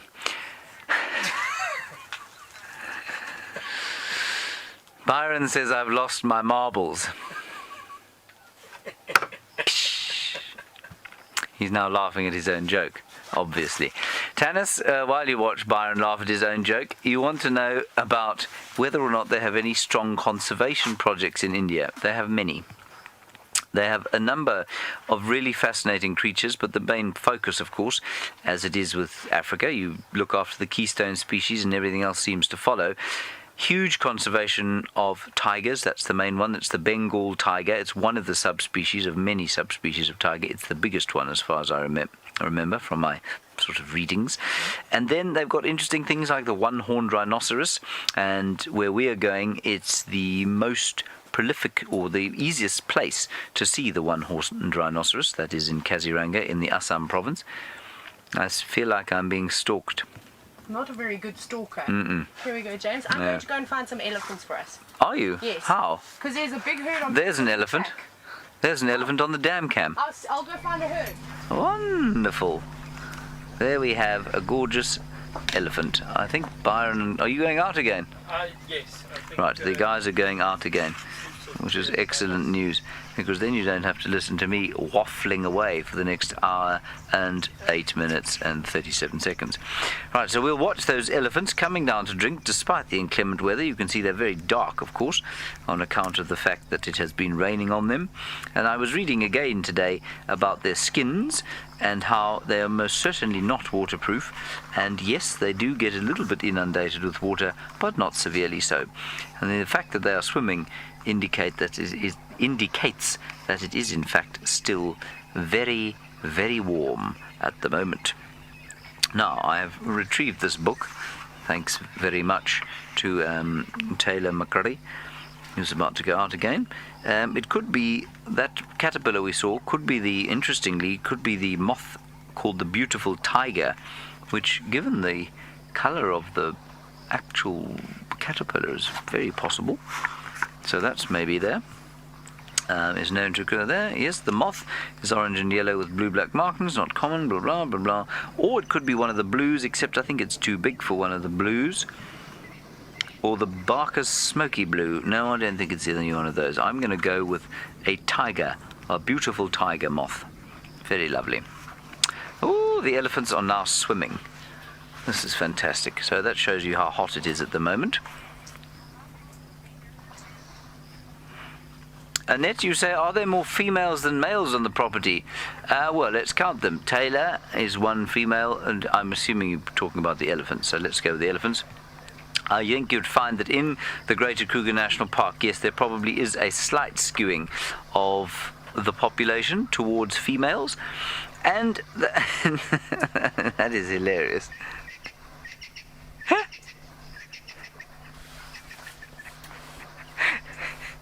That looks like my nephew, William, trying to swim. That's fantastic. Annette, I think you'll find that, there's probably a 50-50 birth ratio, but I think probably slightly more males lose their lives, before they reach complete adulthood, because they're out on their own, probably in that vulnerable stage when they get kicked out of the herd. But on reflection, I don't know what would be killing them, so it's probably, other than other male elephants, I suppose, they probably kill each other a bit more than they kill any other kinds of elephants. So it is well possible, I suppose, that there's a slight skewing towards the females because of the damage that the males do to each other. That's wonderful. You can see the parents sort of standing there saying, or the mother standing there saying, what are you doing in there? Is that a half-trunk elephant? No, it's not. I've been wondering where they've gone. Here come the rest now. Well done, Zumi. You're doing a sterling job. It's a lovely herd. And obviously there's an atmosphere of frivolity around there. Two young bulls having a bit of a play. A great Olympic swimmer in one of them. A couple of others coming in, and I think Taylor is on her way there right now, and so hopefully you'll get some of the sound effects, because that will be really the best part of what's going on there. Wonderful. Taylor has already managed to get her car going. I'm not going to go out and walk again. I think we'll probably stay in the tent, so we'll see you back here shortly. Right, we're back in the car again. No more fossicering for me. And I must tell you, on our way back when we were dashing, because VM and I got absolutely drenched from the rain, though that's not what we were really worried about. We were more worried about the massive bolts of lightning that were striking the ground just ahead of us. I actually saw something quite interesting just on Pangolin Track, which is not far from here, probably about a kilometer away, was a massive herd of elephants, which was great. But the cool part about it is we saw about 6 or 7 really big elephant bulls, not massive tuskers, but bulls that were at least in their 30s. And they were all sort of coming towards this elephant herd. There were 2 bulls that were having a push and shove around too, and it didn't look like a little silly match like what we normally see. So I'm hoping if we go back down towards Weaver's Nest, we don't want to go too far away from home either in case we get another wave of showers and lightning, as I'm hoping that they're going to be still around there, which would be really amazing to see. And isn't that crazy, on a day that's not the most ideal weather, though there's not much wind, but rain and lightning and thunder, all the elephants have come out for our viewing pleasure, which is really cool. So I think that we're just going to we'll pretend that it's elephant day today, and we'll just do elephants, which I think is quite fun. Well, it's definitely my favorite day. What do you say, VM? Are you enjoying all the elephants? You miss the elephant. VM says he misses the leopards, and then as he said that a tear streamed down from his face. Don't worry, VM, I also miss the leopards. Thank goodness we had Tingana the other morning. Hey? Luckily you got that fix. Yes, and in the evening as well. So VM's actually lucky. He's had a double whammy with leopards. We got Tingana in the morning, and then he got him in the afternoon again right at the end with Tristan. So if anybody's had their leopard fix, it's VM. And I'm glad that he has, because otherwise, my goodness, we would feel the wrath of a VM as he took out his leopard frustrations on all of us. Okay, we're not too far away now. Oh, as I drive through Philemon's Dip, my legs hurt because Rebecca and I were running up and down this hill backwards today doing exercise. It was complete torture. I don't know what is wrong with us sometimes as we do the most bizarre things. Whoop, whoop, bit bumpy. You okay there? Did you lose something? The camera falling apart. The roads are so bumpy, we're rattling everything loose. Now, I'm sure most of you are wondering about our dear friend the zebra. I went and looked for it this afternoon. I went down Zoe's and I drove all around Quarantine, and I did see her tracks, but I couldn't find her. So I'm wondering if she hasn't just maybe moved off to go and search for the rest of the herd, because they haven't come back yet. I don't know, I think she's given up on waiting for them to make their return. So we will probably try and look for her again first thing in the morning, and we'll hope and see if she's around. Like I said, I saw her tracks, I had a good look around, but I think she'll be fine for now. You got to see her this morning, and I saw some screenshots and some footage of her, and she looked well.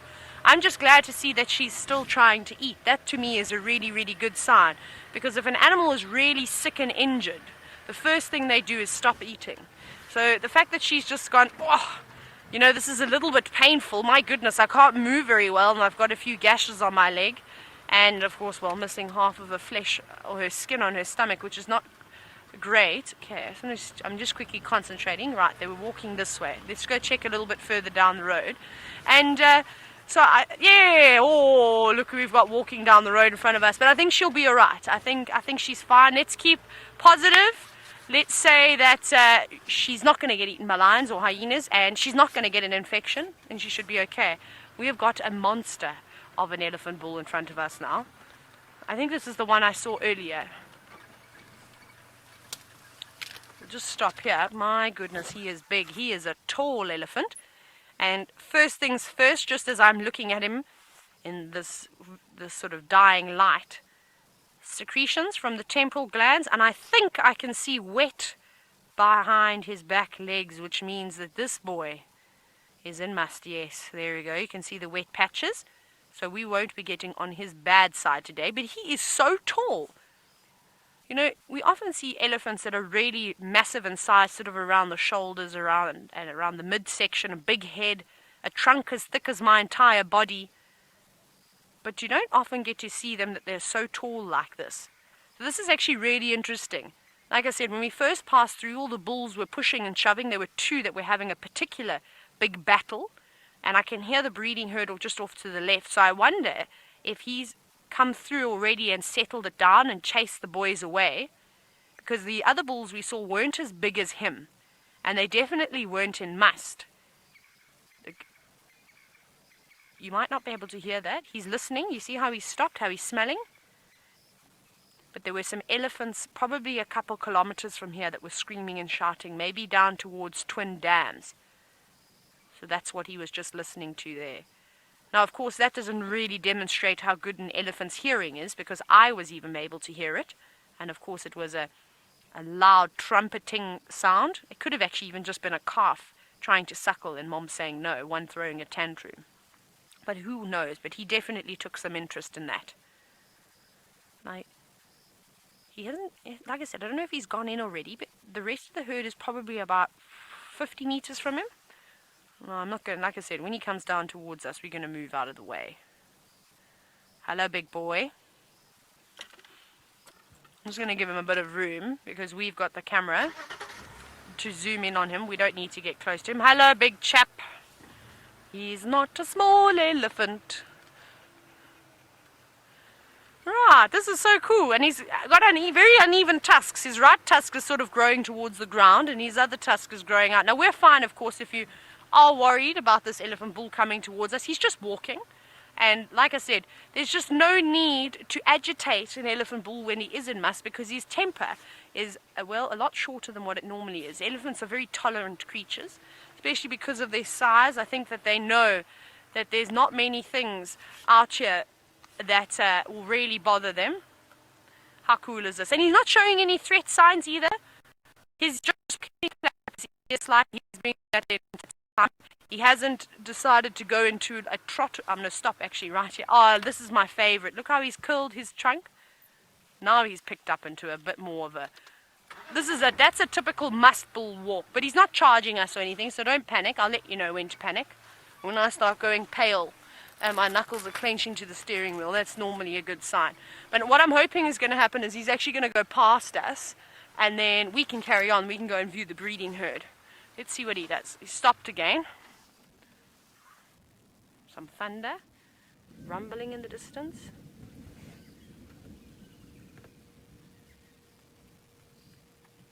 Now, big boy, I wish elephants had turn signals, or in South Africa we call them indicators, so he could let us know if he was going to be going straight or if he was going to be turning right down pangolin track, because I could then make my move. And it's so funny, did you see that elephant at the back sort of like sneak across the road? That was really funny. He used to just say, he's not looking, everybody, come, cross quickly, cross the road. And hopefully we'll be able to catch that lot, otherwise we'll have to go back down towards Twin Dams and see where the rest of the herd is. Now we wait, because it's a bit too close to try and sneak past an elephant that's in must. And I can't see him. He's hiding behind a couple of worry bushes at the moment. He's very camouflaged. He's probably just waiting there in the pounce position. And then he's going to jump out onto top of us. So what do you think, Liam?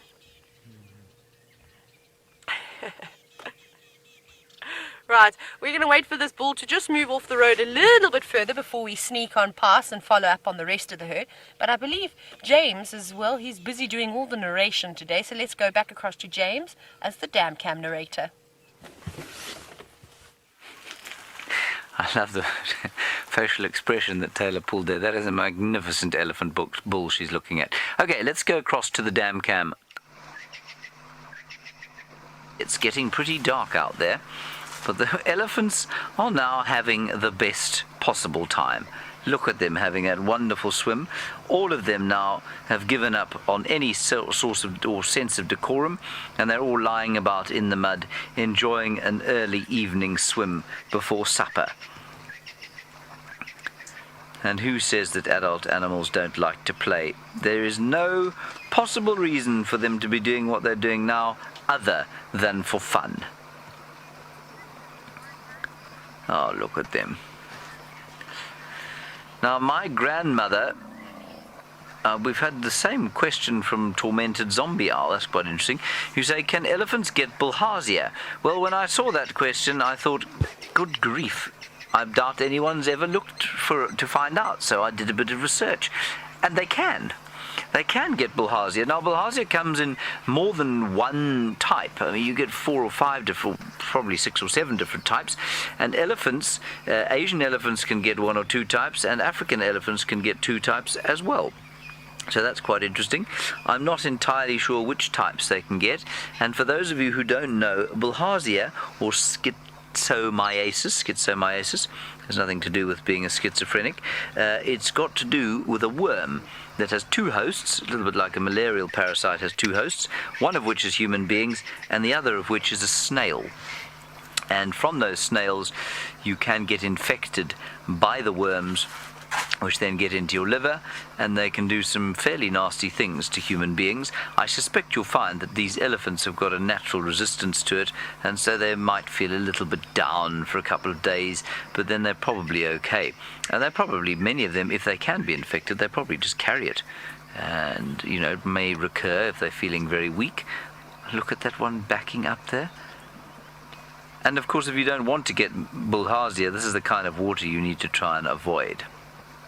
Except that this water doesn't have human beings using it for their toilets, basically. That's how it gets transferred back into the water. So it'd probably be okay walking around in this water. It does have elephants using it, and so if we're infected by the same worms as elephants, then I guess we could get it from water like this. They are having the best possible time there. Rachel, you're asking what bilharzia is. As I said, it's a worm that needs 2 hosts, and the worm has a snail host in the water, and then a mammal host out of the water, and often that's a human being, and sometimes it's an elephant, clearly, and I suspect various other mammals as well. And, well, the symptoms it causes in human beings would be a general feeling of unwell, sore stomach, and eventually, of course, you will start to urinate blood. It can have neurological systems. You get numb legs or seizures sometimes, and it can cause permanent damage if it's not treated. And so while it sounds like a very dire disease, 1 pill will get rid of it. And indeed, Gendre, we think, had it the other day. Brent diagnosed him. He took the treatment regardless, and he got better. So it may or may not have been bilharzia, but certainly it's not difficult to treat. But if untreated, it can be very unpleasant indeed.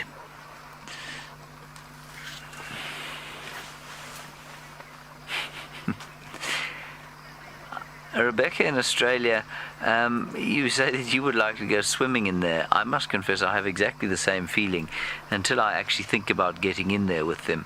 I'm not sure that they'd react in the same way as dolphins, were you to go leaping in there in your favourite swimming trunks. I think you'd also get quite muddy. You'd also, of course, feel frogs and catfish swimming around your feet, which would be slightly distasteful. But wouldn't it be lovely to go swimming with elephants? That is a really amazing sighting. All of them, from young to old, having a great time, completely submerging. You can see it's not very deep in the middle there. And we had a wonderful swimming sighting yesterday, actually, of a bull at Chitwa Dam, and he was just having the best time on his own in the sunlight. This is fantastic. I can actually hear them from here. One of them's shouting. I don't know if Taylor's going to go down there or not. I guess it's getting a little bit dark, isn't it? Anyway, we'll just enjoy them like this. This is fantastic. Now, the sound effects you could expect to be hearing, I suppose, would be, yes, some trumpeting and shouting at each other. They'll do that for fun. Then you'd hear a tremendous amount of splashing, and for me the best sound is almost a whale-like sound when they blow the water out of their noses, and it's such a lovely sound. It just makes me feel very relaxed for some reason. I'm not sure why. And if you're wondering why the focus is shifting like that, it's just because the camera has to work very hard to figure out what's going on in the dim light outside. And once you come back to me here, I'll show you how very dim it is outside. And the temperature, I'm going to say the temperature around now is about 26 degrees Celsius or so, which would put us at roughly 79. I was correct. Look at that. Ah, that's wonderful. Thank you, Megan, for... did you type that up? No, it actually picks it up off the weather station, so I was correct. She wasn't just being kind to me. That's wonderful. And if you look behind me, and we'll actually take a little... No, we won't, because you won't be able to see me. We'll just have a look outside there. That's how dark it is. So that camera's doing a rather great job of trying to see what's going on with the elephants. Isn't that wonderful? Then we had a question about a pepper tick and whether we could try and find one and put it under the microscope. Yes, I'm going to try and find you one. And the best place to look for one, after I've been for a walk, of course, is on my person. And I thought I would look on my shorts. And Christine, you wanted to see it. I don't think I've actually got one today, which is doesn't make me sad. It might make you sad.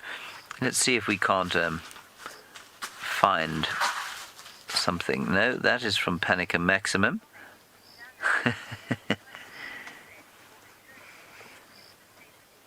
You have a tiny tick in the US, Dana, that you say is called a turkey mite, and do I think it's the same thing?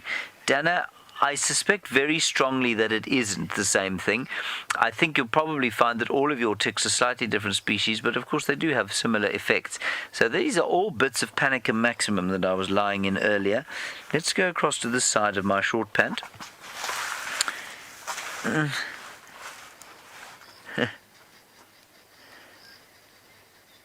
None of them are moving. So what I will do is go outside once you link away, and then I will try and find a tick. I don't want to put it on my leg because there's nothing more disgusting than looking at skin underneath a microscope. Let's head to Byron, find out what he is going to look at now.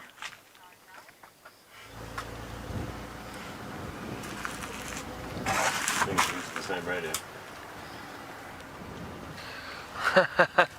So we are driving around, busy trying to see if we can't spot any nocturnal animals coming out already. It's starting to get dark. I think this cloud cover's playing a bit of a factor at the moment, although it has the seasons you can definitely feel are changing. So I've been driving around just using the spotlight, trying to see if I can spot a little chameleon perhaps, or a little owl. Trying to listen out. Oh, there's some beautiful lightning that just was off in the distance. It's so quick. It was nice to pop in, say hi to James in the tent, in his little dungeon. Don't tell him I called it that. I think he'll get very upset. Alright, now Taylor's got something interesting. She's experimenting with infrared. Let's go and see what she's found. We've just actually taken it off infrared now. We're going to put it back on again. But we're just waiting about 5 more minutes or so, and then I think it should be dark enough. See, at the moment, the camera's infrared is working really well. But the light which we've got now, you can't see it. Remember I was holding it yesterday evening? That same light, VM has made the most unbelievable contraption, a little frame, that it now sits above on. But it's just not dark enough yet to actually see the effects of that light. But while these guys are over here, can you see where they've gone yet? We're actually almost near Treehouse Dam, and I'm wondering if they're going to go down towards the dam. It's still quite warm. But anyway, we'll have a look at these guys for a moment. And they've now pushed down a marula tree. And like I said, it is dark, there's lots of clouds. I don't even know what the time is anymore. But they've pushed this small tree down that is now being held up by a couple of other smaller trees. And they are having a great feast. Oh, thank you, Megan. Megan says it's 6:15 in the evening here in South Africa. Now, they're only eating the leaves. You see that? How Mom has broken a big branch and she's dropped it on the floor so that the little elephants, who aren't quite as tall and their trunks can't stretch right up to the tops of the trees to pull those leaves down. That was very nice. Thank you, Mom. I suppose that's what moms are for. Hey, they're always helping.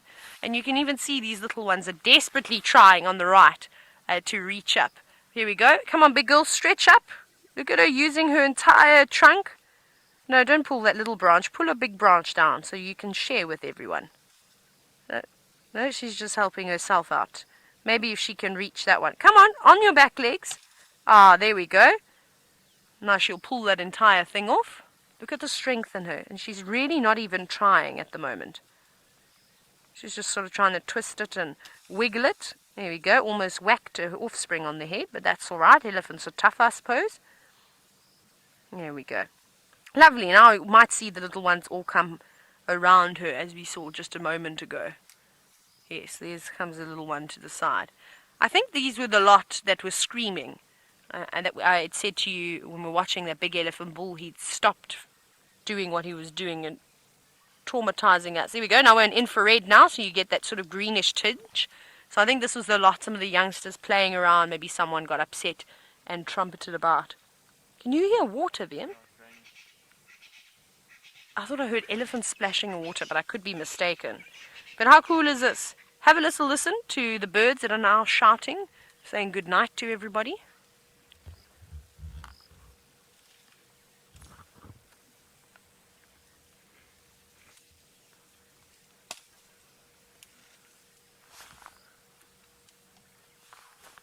Okay, well the birds have stopped calling now, which is so typical, but the elephants are at least moving around. Hello, Rakesh. Now, as we stand and watch, not stand, I'm sitting, and I'm sure you are all sitting too, because who would honestly be standing in front of their computer? Sorry about that little moment there. Rakesh, you're wondering. Hello, girl. Okay. Let me move for you. She just decided she was finished eating. Now, because it's getting a little bit dim here, I'm going to give the elephants a bit of space. She wasn't acting aggressively, but I was in her path. She was on an animal pathway, and she decided that she was done eating, and she wanted to go through. So we'll just watch. This elephant here is now pushing against this tree. Oh, wow.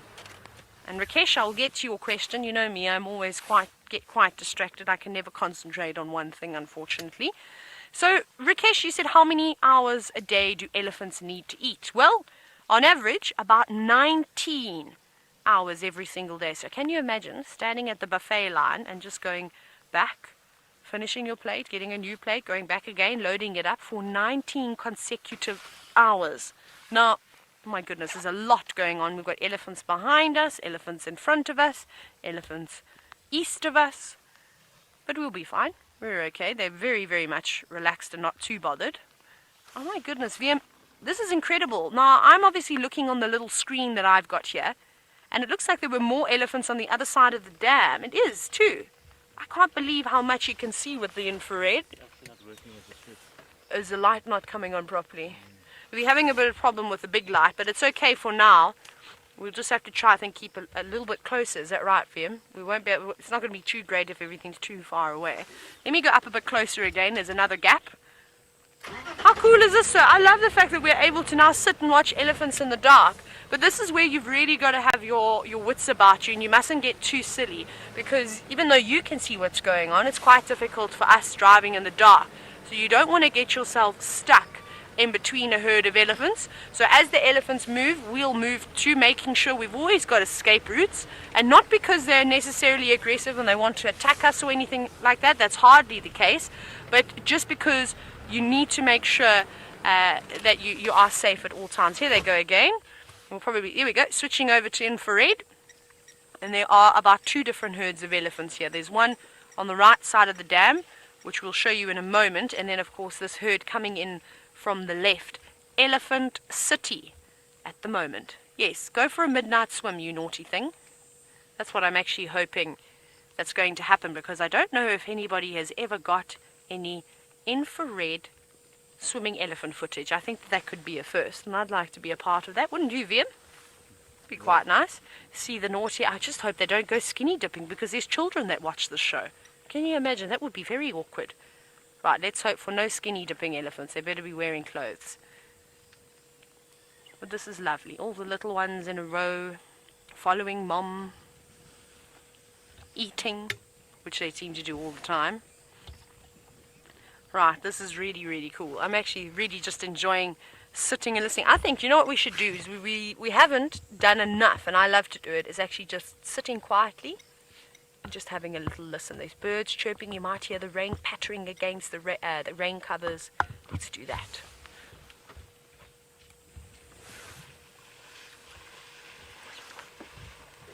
Hang on, VM, we've got an elephant. I've changed my mind. There's an elephant now charging into the water. I would love for you. Oh no, they're all going in now.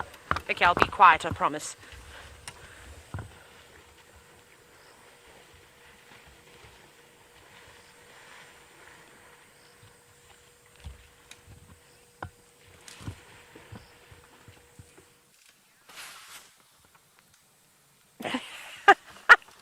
Hang on. We've got elephants coming from all over now. Oh, they're youngsters. I'm not too worried. It looks like a young bull and a young cow that snuck up behind us. That's alright, as long as we don't get any more big ones coming through. Sorry, Costa, now you were wondering what has attracted all the elephants to the water, I think the question was. Oh my goodness, VM, look at this confrontation. I'm going to get your question now.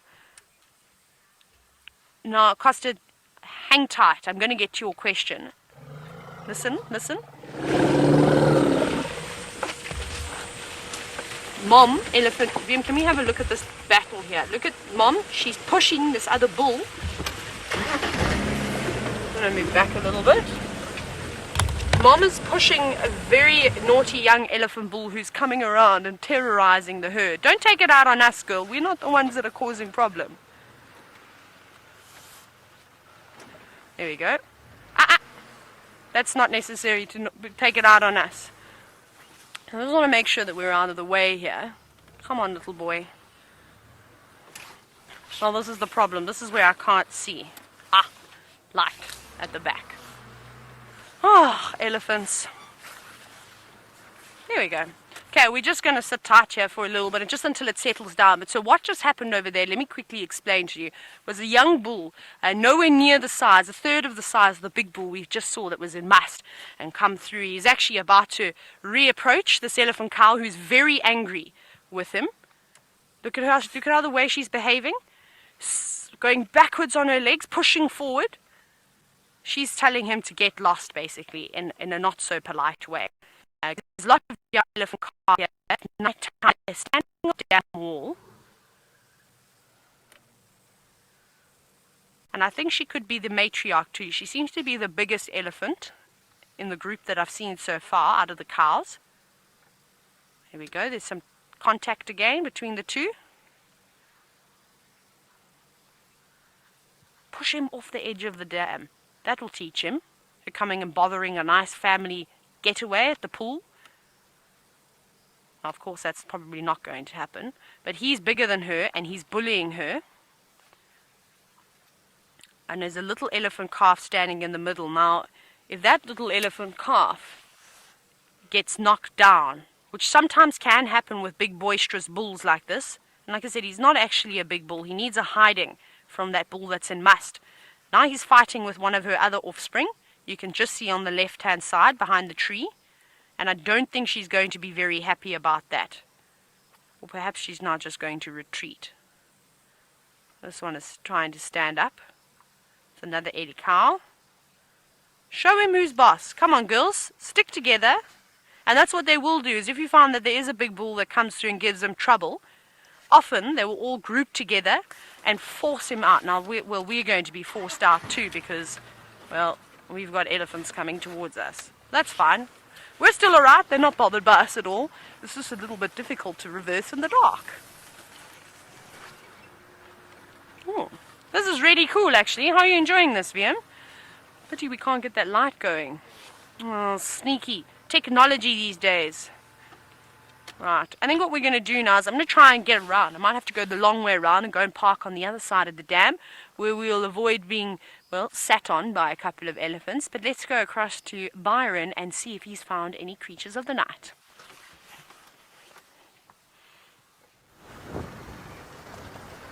Well, Taylor, I think you're having all the luck at the moment. It's wonderful to have such a lovely sighting of all those elephants.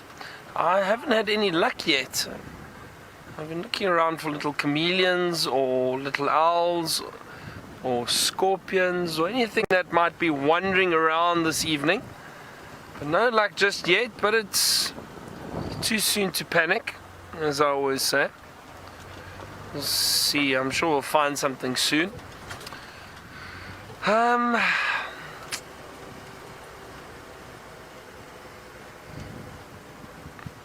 Wouldn't it be nice if a leopard... Hang on, there's something in the road. Is it a nightjar?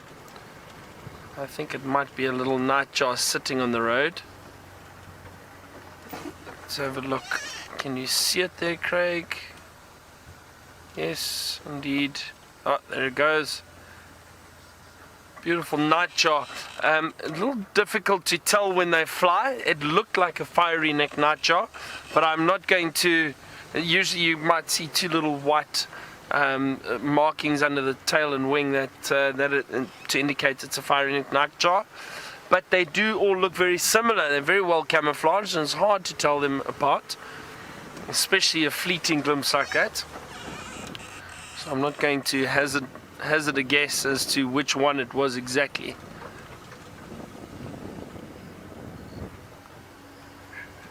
Love those little nightjars, beautiful calls.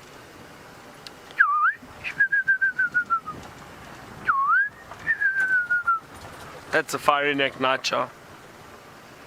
And I hear these monotonous larks are still calling. And they are still quite active, and they do call into the night, which is quite interesting. Not because they're not nocturnal, but they are still very, very active. Now, let's head back to James in the tent and see what he is up to. Now, you wanted to see the stingless bees, one of you, and I'm afraid the Twitter handle was so confusing, and then I reset something and I've lost it, so I'm going to ask for final control to tell me what your name is, you who wanted to see the stingless bees. Alzimum. Alzimum? Ozzimum. Azimum. Hello, Ozzimum. How's it going? Nice day. Over there, Australia. Good stuff.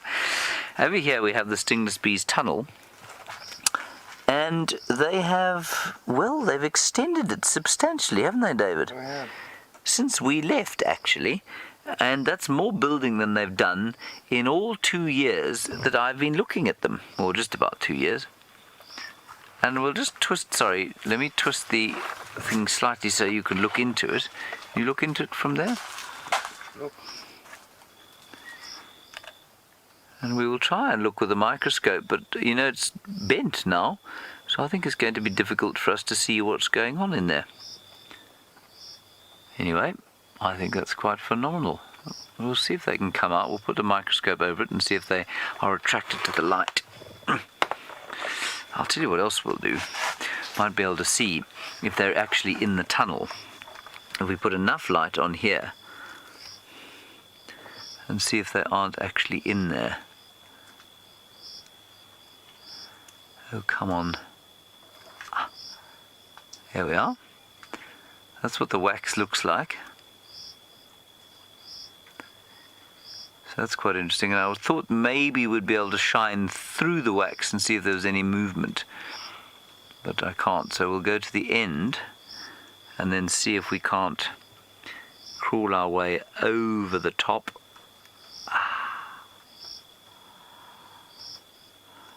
There we are. Yeah, so quite a recent building, looks like to me. That's the edge of it. Still quite wet there. I can hear those elephants shouting right now. And they're into it, but that's as far in as we can look these days.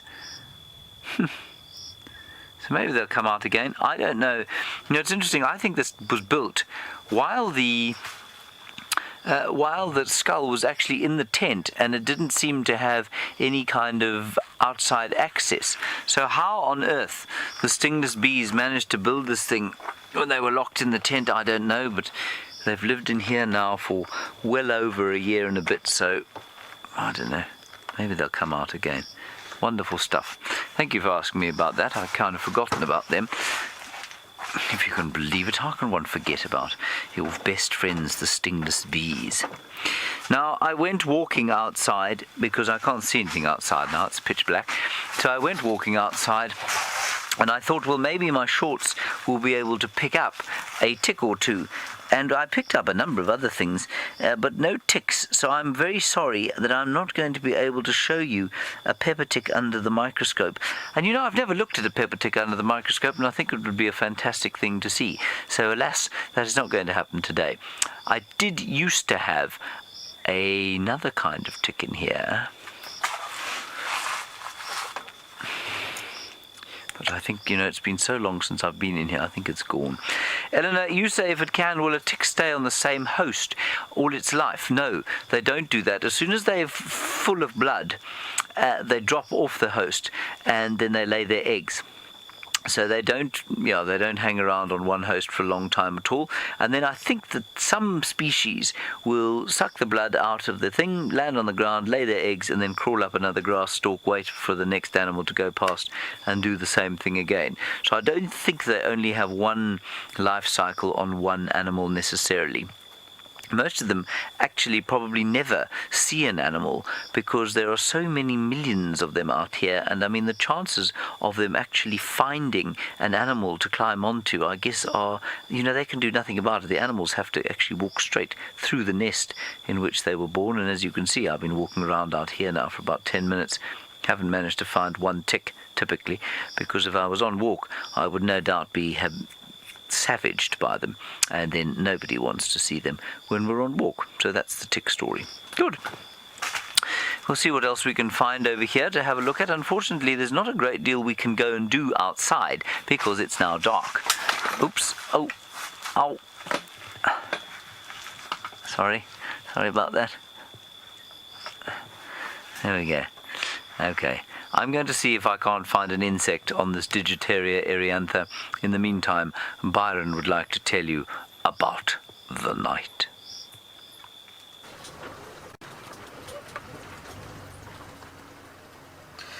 So, James, we've had no luck yet. I'm still looking, and I've come into an area where I know I've seen bush babies before.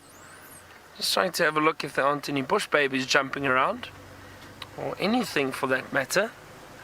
I wonder if the weather didn't have something to do with it. Perhaps a bit of the rain and the moisture and all over the plants. Maybe some of the nocturnal animals aren't moving around just yet. Let's have a look.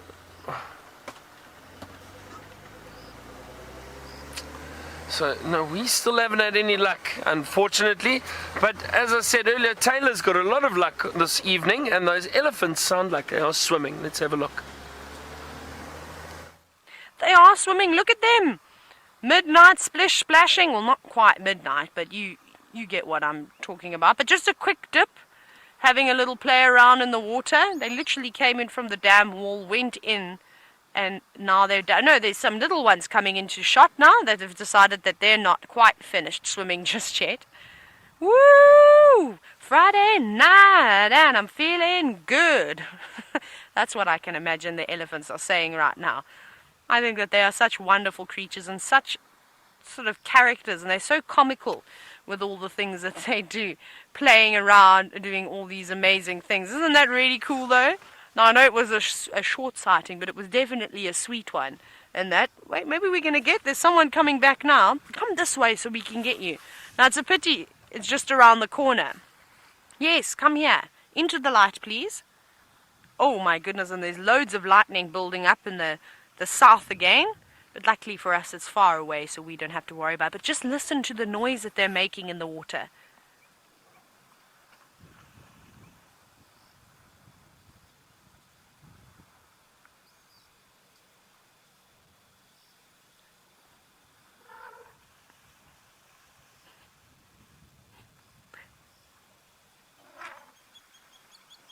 That is definitely one pool party I'd love to join.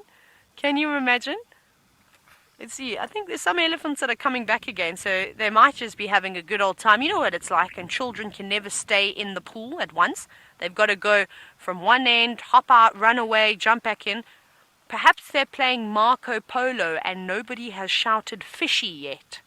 And that's maybe the reason why there's poor one elephant just splashing around, shouting Marco Polo, not finding anybody in the dam. Shout fishy. I don't know if you know that game, but in South Africa, if you play Marco Polo and you shout fishy and you're caught outside the water, then you're out. Or then you become the target, the person that has to be the one that's blindfolded. And now it's quiet. No, one or two coming back in again. I suspect it's the young bulls that are playing about at the moment. It seems as though most of the herders now had their fun, moved off, and decided that that's the end of that. Can't be staying in the water, especially now that the wind has picked up. We don't want anybody to get sick. Well, at least that's what my mother would say to me. I think elephants are a lot more resilient to the cold, harsh weather than we are, so possibly swimming at night is not necessarily a problem. VM, you just gave me an absolute heart attack. VM put his torch on behind me, and all I could see all of a sudden was this massive shadow coming from the right. Woo! That was intimidating. VM's got the wires. Oh my goodness, he's a mechanical genius back there. I have no idea what he's doing, but it's pretty impressive. Have you ever met anybody that can film, play with wires? What else are you doing back there, VM? Are you knitting a jersey and he's got a torch in his mouth?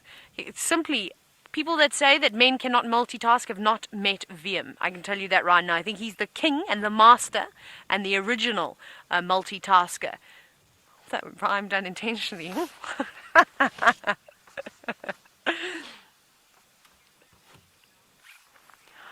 I'm just checking. The poor elephants have now stirred up all the grasses. It's all coming floating in the water now. Now, Claire, you're wondering how well can elephants see in the darkness. Claire, much better than I can, because at the moment, luckily the presenter light's on so I can sort of see. But other than that, I can't see anything that's around me. It's just pitch black and I can just hear lots and lots of sounds. So I'm not exactly sure how well they could see or the distance that they'd be able to see, but I'm sure they'd be able to see sort of figures. So like how we always say, impala, wildebeest, zebra, or the plains game. Oh, someone's very unhappy back there. You can hear all the trumpeting, of course.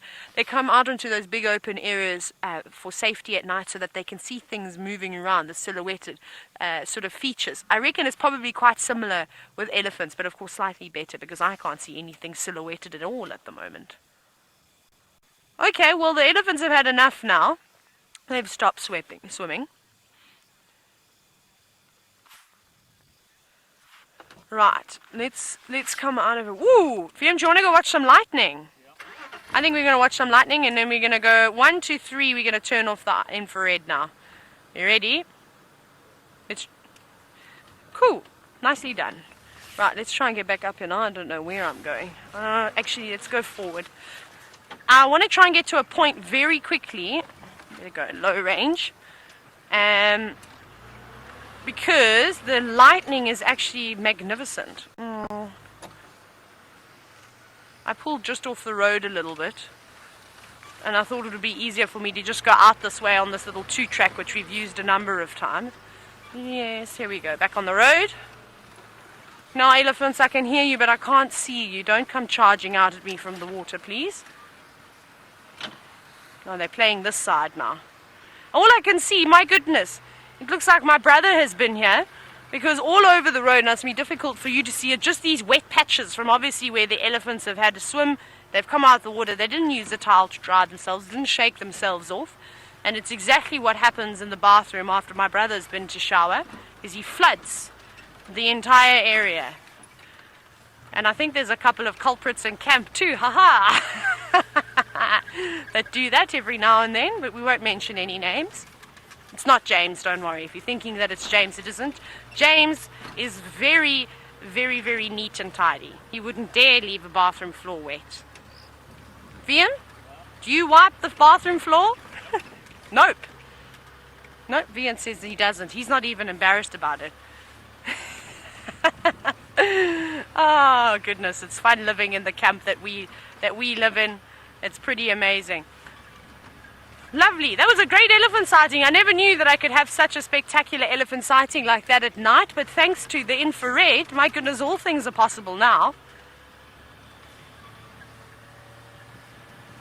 Tom, you're wondering if I've got a scorpion light? Aha, I do indeed. Now we need to find a scorpion. I need another light though. I have to get another light out to find the scorpion light. Let's look in here. In my box of tricks is sunglasses and a notebook, a piece of paper, pen, lighter, camera, sunscreen, a speaker. Oh, there we go. Mosquito repellent. We can put this one back now in that box. Tom, here is my scorpion light. Pretty cool, eh? So let's see if we can find a scorpion to have a look at it.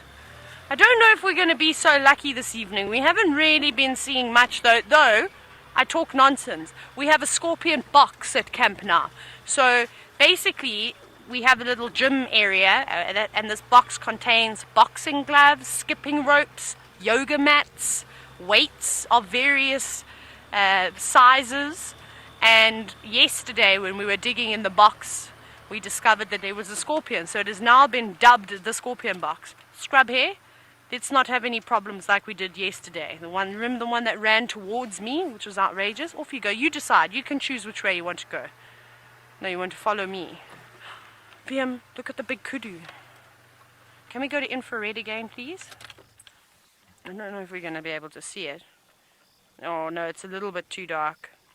But that is a kudu cow. But there was a massive kudu bull. Oh, no, it's a young kudu bull. I lied. It's a young kudu bull. Okay, it's a little bit too dark. That's all right. I think they're off to the party. They must have heard all the commotion at the dam and thought, well, geez, that sounds fun. Let's go over there. Sorry, chaps, you've missed it. It's over now. Too late, you know. People try to be fashionably late and then they've just missed the entire gathering. Right, we're going to keep on searching. I think we're going to do a couple of laps around quarantine and see if we can find anything interesting. That's a good spot for scorpions, Tom, so we'll try that out. Let's go back into Byron's car, who doesn't have a scorpion light.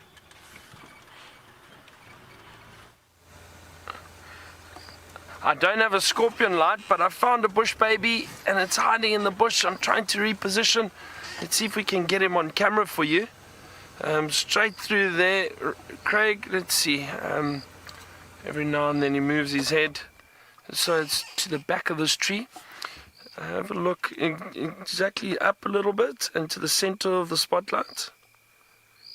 Just in there, straight through there. Go zoom straight in the middle around there. Oh, did he just move? Hang on, sorry. There he goes. Oh, he's going up the tree. There he is on the tree, on the big tree. There he is. Can you see him? Look at that. There we go, bush baby.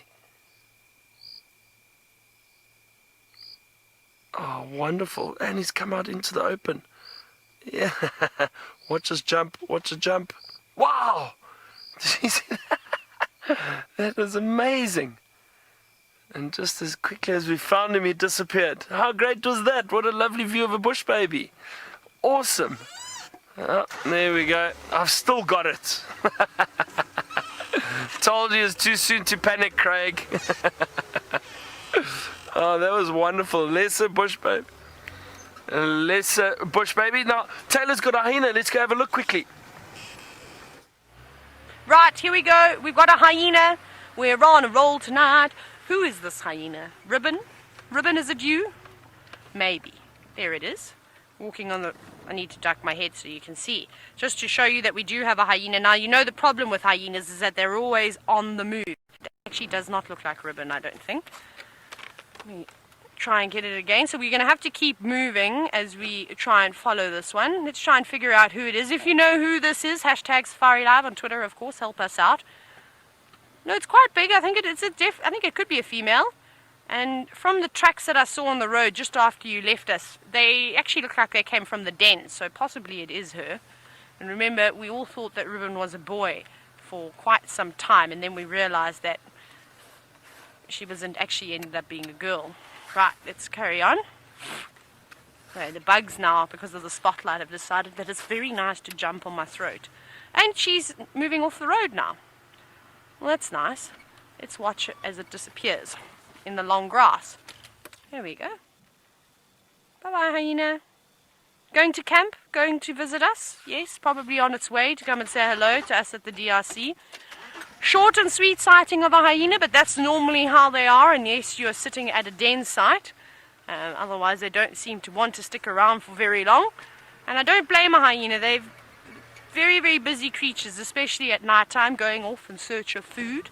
Whether it's to hunt something, perhaps snatch up an impala lamb, or to scavenge off of a lion carcass or an animal that's it ended up passing on. The real cleanup crew. And I suppose they're actually quite specialist because there's not many other animals that feed specifically at night that scavenge. I'm just trying to think, VM, what else can you think of that scavenges in the middle of the night like a hyena does? Because the reptiles won't be active. They're only active during the day when it's a bit warmer, so you're not going to see any water monitors or rock monitors and things scavenging upon them. Jackals, yes, of course, jackals we definitely have. They're scavenging about on a carcass. Lions, definitely not. Oh my goodness, these pesky elephants. This is my favorite road and they've ruined it now. They've turned this tree upside down literally, and I'm not going to be able to move this tree out of the way with the car. Normally if it's a smallish tree, I just put my bull bar to it, and then it's quite easy to actually move it out of the way. But yeah, actually, so I lied. There's actually many animals that I suppose if you get thinking that scavenge at the night, but nothing quite like a hyena. Oh my goodness, we're trapped. I have to go into 4x4 for this because we've got to go over a little. Nope, we're not in anything. Right, in gear. Are you ready, VM? Meow. Over we go. A small little branch.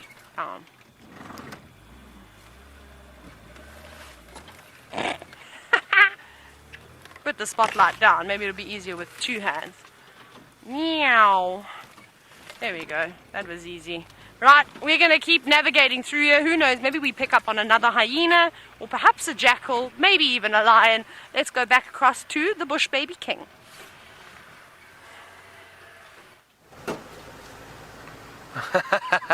Thank you, Taylor, but well done on that hyena. That's awesome. That's a lovely surprise. And I know a lot of you know most of these hyenas very, very well. Oh, some scrub hair. There we go. A pair of scrub hair. I don't want to shine the light on them too much.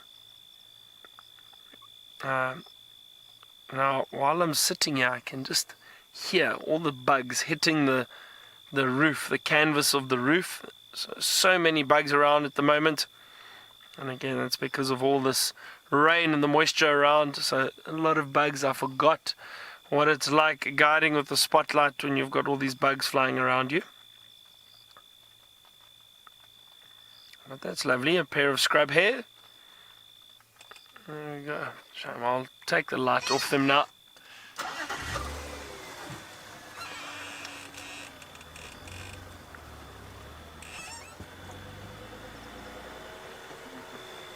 There they go. And how great was that bush baby? I'm so glad it decided to jump out into the open for us. And I mean, you saw how agile it was climbing up on the tree, and to see it shoot off like that. Really, really amazing jumpers.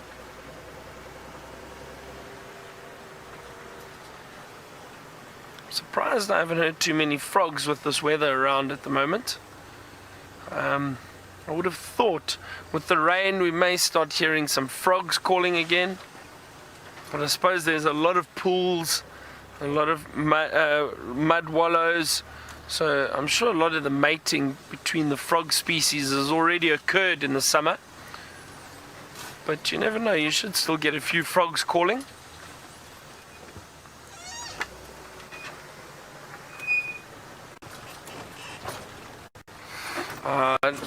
James is still in his tent. Oh, we're gonna swallowing some bugs here. Let's go see what James is up to in the tent. I'm eating grass. I'm not swallowing bugs. I, of course, cannot go outside now and fossick around for things that are relevant to the drive, so I'm just going to talk about my own thing, if you don't mind. As many of you will know, because I've mentioned it 786 times, I have been reading a book called Born in Africa by a chap called Martin Meredith. And something I read in there the other day made me think of this stone tool that we found somewhere around here. I forget exactly where. And it's really interesting because it comes from a technology called the Acheulean. I may have got the pronunciation wrong, but Acheulean technology. And it began about 1.76 million years ago that tools like this started to be made by the progenitor of Homo erectus, which in turn was probably the progenitor of us, eventually, and it was called Homo habilis that started making these tools. Now, I'm not saying that this is necessarily made by a hominid from, say, 1 million years ago, but it's possible. Because by the time Homo sapiens got into this area, they were operating with a much more sophisticated stone technology than this.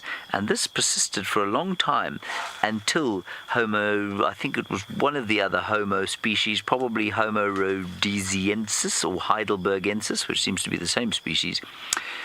They, I think, took technology to a new level. But isn't it fascinating to think that somewhere walking around here in the prehistory of, say, 1 million years ago was a primitive human being on this very landscape?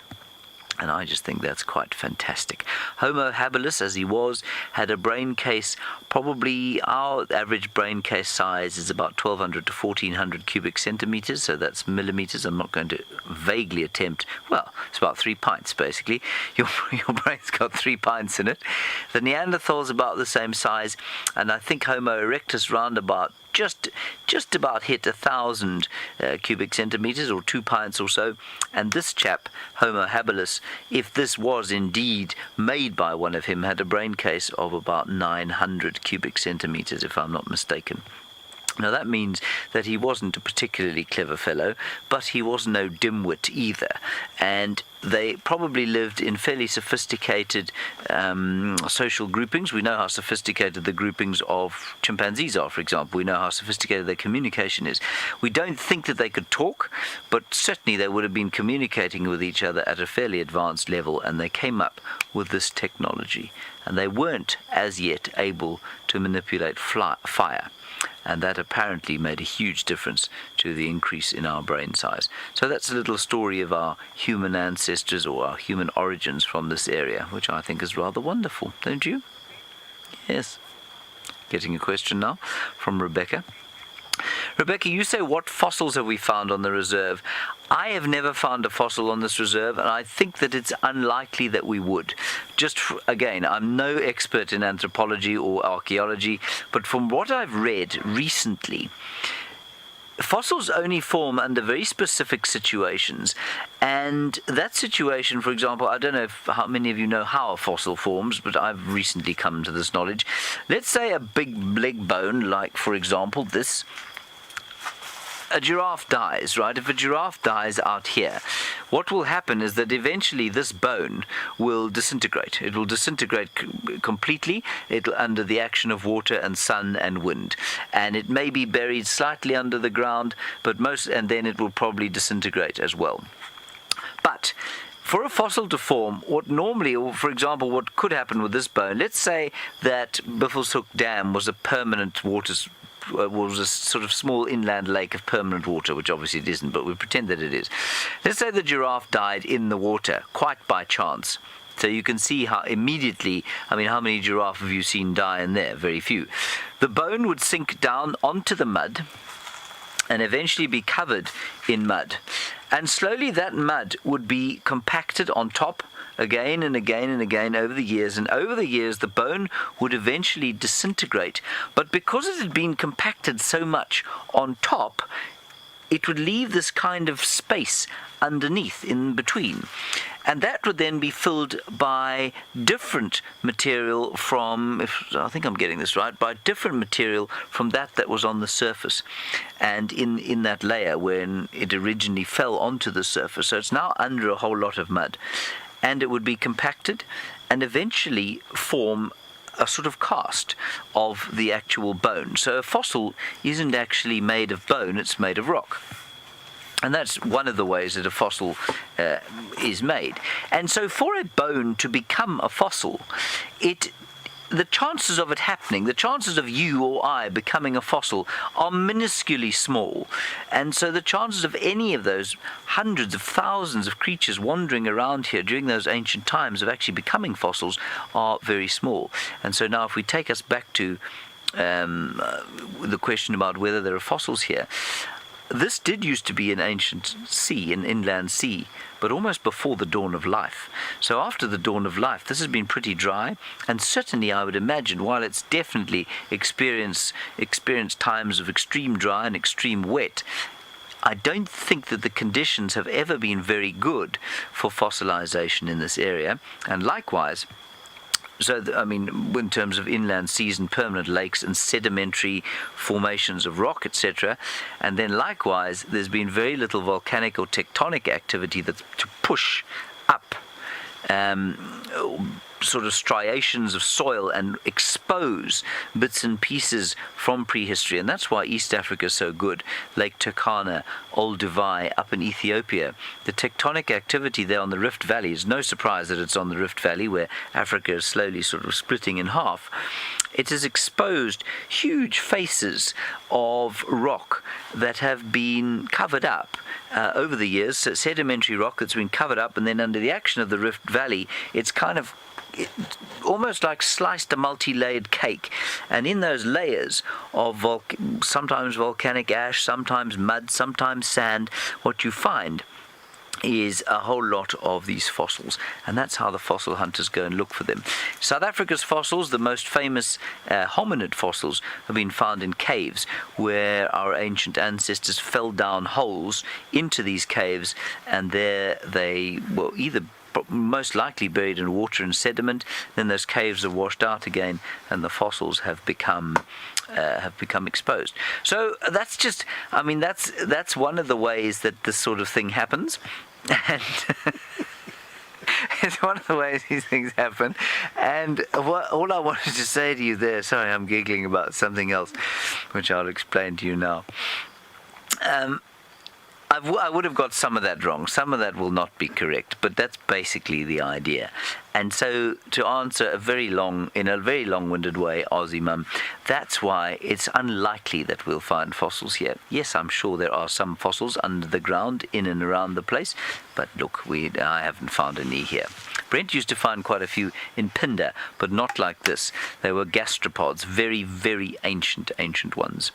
Reese, sorry, you wanted to know about somebody using tools? Are baboons capable of using tools? Yes, I would say baboons probably are capable of using tools. They can use grass. I've not seen a baboon use grass. So we know that chimpanzees can use tools. We know that they use rocks. They don't fashion rocks like this. They will use a blunt rock. They'll pick a rock up and to smash things. We know that they do that thing of dipping a grass plant into a termite mound, for example, pulling it out and then licking the termites off. We know that chimps can do that. Baboons, I don't know if baboons do that. I'm not sure. Baboons can learn, however, for example, today, the baboons got into Inga's house, for example, because one of the windows was left unlocked, not open, unlocked. So they learn that sort of thing. And I think baboons have been recorded using very primitive tools like picking up a rock to smash something. They definitely throw stones. So, yeah, very basically. But there are other species that are able to use, I seem to remember that I've read about other species that use tools that are not primates. I've now, of course, completely forgotten what species these might include. I have a feeling that elephants have been seen using tools. Honey badgers use tools. They will pick up rocks or roll rocks into position to get up to higher positions. So they use tools. So it's not an exclusively primate thing, but obviously the more closer to us you get, the more sophisticated the tool use becomes. Very good question, that. And Lauren, you've got a comment. You say, when I put grass in my mouth, do I not worry about animals that may have marked on the grass? Lauren, what you find is that correctly aged animal marking gives grass the taste of a fine Shiraz. What was that, David? I laughed. I just giggled. You giggled a little, did you? Okay.